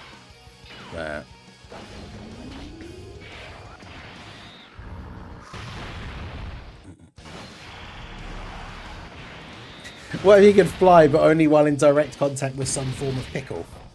So you'd need to keep one in your pocket. I mean, as long as you have one in your pocket, I guess you're fine. But imagine if it fell out while you're in mid-air. Oof.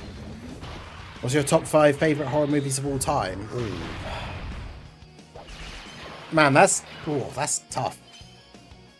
I guess it also is like what counts as a horror movie. Top 5 of all time. I couldn't put them in order because that would be too hard.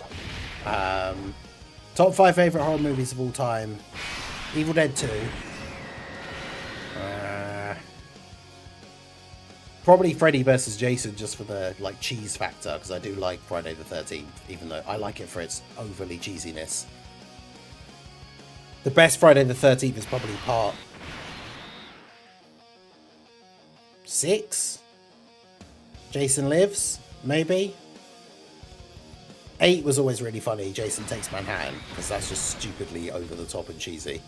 But yeah, so Evil Dead 2, Freddy vs. Jason, Event Horizon, because that's a sci-fi horror movie, but oh boy is that movie crazy.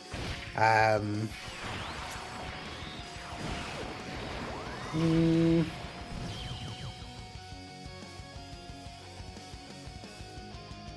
I don't know, it's tough. Yeah, Freddy vs. Jason is great. It's just so cheesy, but it's so funny. And because it was the one that was made after all those years of them both being on hiatus for so long. So it's the only one out of all the old Friday the 13th and Nightmare on Elm Street that has like really good special effects. Obviously it's not a perfect movie at all. It's just super cheesy and there's loads of stuff like wrong with it. Like but it was funny for its time.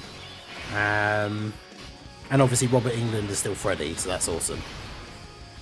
I'm trying to think. It's really hard to think. I bet there's loads that I just can't even remember off the top of my head that are like really good. Let's have a look for. Let's have a look on Google.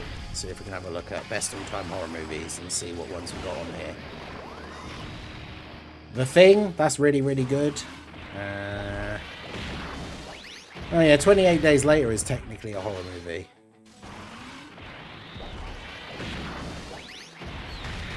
Even though, yeah, because it's a zombie movie, but it is technically a horror movie, so yeah.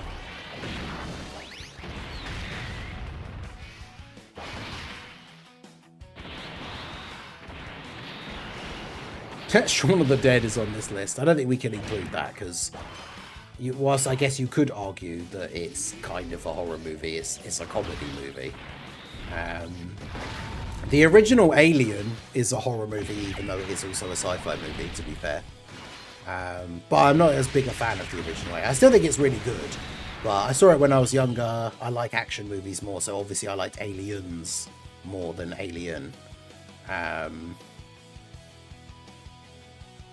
I actually like the original Scream movies as well, even though they're cheesy. We actually recently, Little Blue and I recently watched all of the Scream movies, because Scream 7 is the newest one, just came out. I've never been a huge fan of things like Paranormal Activity and Insidious and stuff like that. I'm not a huge fan of any of those. Final Destination was kind of funny. That's on this list, but they made multiple sequels where they're basically just all the same thing. Like, once you've seen the concept, like once you've seen one of the movies, you've seen all of the movies, and the whole point is just seeing the weird, funny, interesting ways that like the people die, with like death catching up to them. But there's a movie called Wreck. It's a Spanish horror movie of like, it's technically found footage, but a lot of it's from like the shoulder cams of like police that were in the building. Wreck is this crazy like Spanish zombie movie that's all set in one apartment building. Like Wreck as in R-E-C, and the logo for the movie is like the red circle, and then it says R-E-C in square brackets. So like what you would see on a camera when you press record. So the movie is called Wreck, but it's really, that's crazy. House of a Thousand Corpses. House of a Thousand Corpses is a funny, cheesy. Cradle of Fear. Oh my god. Cradle of Fear is like the worst. If you've never heard of Cradle of Fear, it's a horror movie, like, there's like a well, I say fan. It was like a weird passion project of Danny Filth, the lead singer of Cradle of Filth, and it's made with like a very low budget. It looks terrible, but like it is absolutely terrible. 13 Ghosts is kind of a cool like classic. I was never a fan, I guess, because I'd seen more gory horror movies and stuff before. So when I very first saw The Exorcist for the first time, I was like, I don't see why everybody's so like big on this movie. Like, I thought it was just kind of boring. But that might be because I'd already seen a lot of like crazy horror movies with like gory movies like Predator and stuff like that. So I was like, I don't really care about this. But Japanese one that comes out of the TV, The Ring. Yeah, I've never been super high on that. But yeah, Cradle of Filth is one of those. Well, I don't even know if I would say it's so bad it's good. Like, it is just bad, but it's funny how bad it is. So, so yeah, we got Evil Dead 2, Event Horizon, Wreck, 28 Days Later, and Freddy vs. Jason, if I had to pick 5. Even though Freddy vs. Jason is also kind of more a comedy, but I don't know if I would really even call Freddy vs. Jason like a horror movie, really. But I mean, arguably Predator's a horror movie. In fact, one of the really cool things about Predator, I think we talked about this on a stream ages ago, but if you think back to the days, because obviously Predator was before the internet. Well, before the internet is what it is. I actually can't remember when the internet would have first been invented, but the internet wasn't what it was now, in the sense that there wasn't like spoilers everywhere and stuff like that. So one of the really cool things about Predator, if you think about it, is like so many people would have gone to the cinema to see Predator when it came out, having absolutely no idea what it was. because the movie is basically advertised as it's just Arnie in another action movie, where the whole beginning of the movie is him and a bunch of commandos go to the jungle to rescue some hostages or something, and they fight a bunch of, is it Colombian or Cuban soldiers? So the first part of the movie is basically just like a typical 80s action Arnie movie, where it's Arnie and his soldier friends shooting a bunch of actual other humans, like bad guys, and then all of a sudden, out of nowhere, like, they all start getting killed by a crazy giant alien hunter being. And then all of a sudden you're like, wait, what the hell? This is actually a sci-fi movie. So, like, if you hadn't been spoiled on the fact that that's what happened, you would have gone to see that film thinking there was just like an 80s Arnie action movie. And then all of a sudden there's like a giant alien hunter creature, like, shooting people with a laser cannon. And, like, yeah, crazy. Now that kind of thing is so cool. Like, when you don't get spoiled on a movie that then turns out to be something completely opposite of what you, like, expected it to be. Like, that must have been crazy watching Predator, like, not having any idea. I mean, obviously when I watched it for the first time, I had no idea what it was. I just knew it was an Arnie movie, but, like, yeah, that stuff's awesome. By that logic, Terminator 1 is a horror film. I mean, it kind of is, I guess, in a similar way to Alien, because Alien is a sci-fi movie, but it is a sci-fi horror, because it's one alien, they're trapped on the ship, it, like, stalks them in the shadows, like, whereas, yeah, as someone said in the thing in the chat, Aliens is an action movie, because they go from having one alien to there being hundreds of aliens, but instead of it being a bunch of normal people trapped on a ship with no weapons, it's an entire squad of Marines with a whole bunch of weapons. So, but yeah, I mean, that's the thing though, is movies can be more than one thing, right? Like, movies can be more than one genre. So Alien is a horror and a sci-fi movie. But yeah, Event Horizon is crazy. That's a great film. That's a horror sci-fi movie. But yeah, that's very good. Goku King, how's it going? But yeah, I didn't realise the time. I've been waffling. I've been yapping about horror movies. Yeah, Dragon Ball Evolution should be considered a horror movie because it's such an absolute nightmare.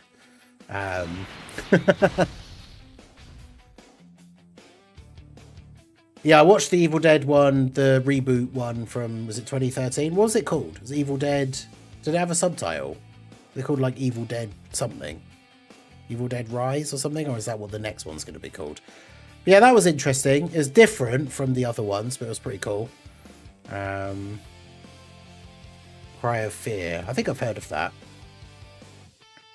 When's the last time you held a floppy disk in your hand? Oh my god. Do you want to taste Yeah, I can't even think about. I don't even know. Android? Hey, shout out to Pitchercorn for subscribing to the channel. I appreciate you. But yeah, probably should wrap things up there. I very much enjoyed the random Tyler and his Would You Rather questions, and then a nice bit of horror movie discussion at the end. Make sure you guys join the Discord, be part of the community. You can let me know your favourite horror movies over there. In fact, I'll make a post in the general. I'll put, so we were chatting about it on stream. So the link to join the Discord should be on in the description.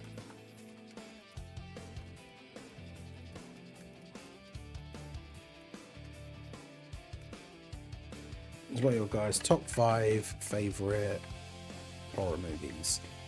But yeah, make sure you guys join the Discord, be part of the community, and then I would I'll put that post in there. You can reply and let me know. Just being in the Discord, you can stay up to date with all the updates, all the video posts, all the schedule updates, all that kind of stuff. But yeah, that's going to be it for me for the stream. I'll make that post now here in a sec, and then yeah, if you're not part of the Discord, do join. If you are in the Discord already, do reply to the post and let me know what you guys think. But yeah, that's going to be it from me. I appreciate you all coming out. Make sure you hit that like button, subscribe to the channel if you are new, give a follow on the Twitch side, all that good stuff. Make sure you check out the second channel. The link is pinned in the chat. I'll be playing some more Detroit Become Human later tonight. But that is it from me. I will see you all again soon. Have a good one.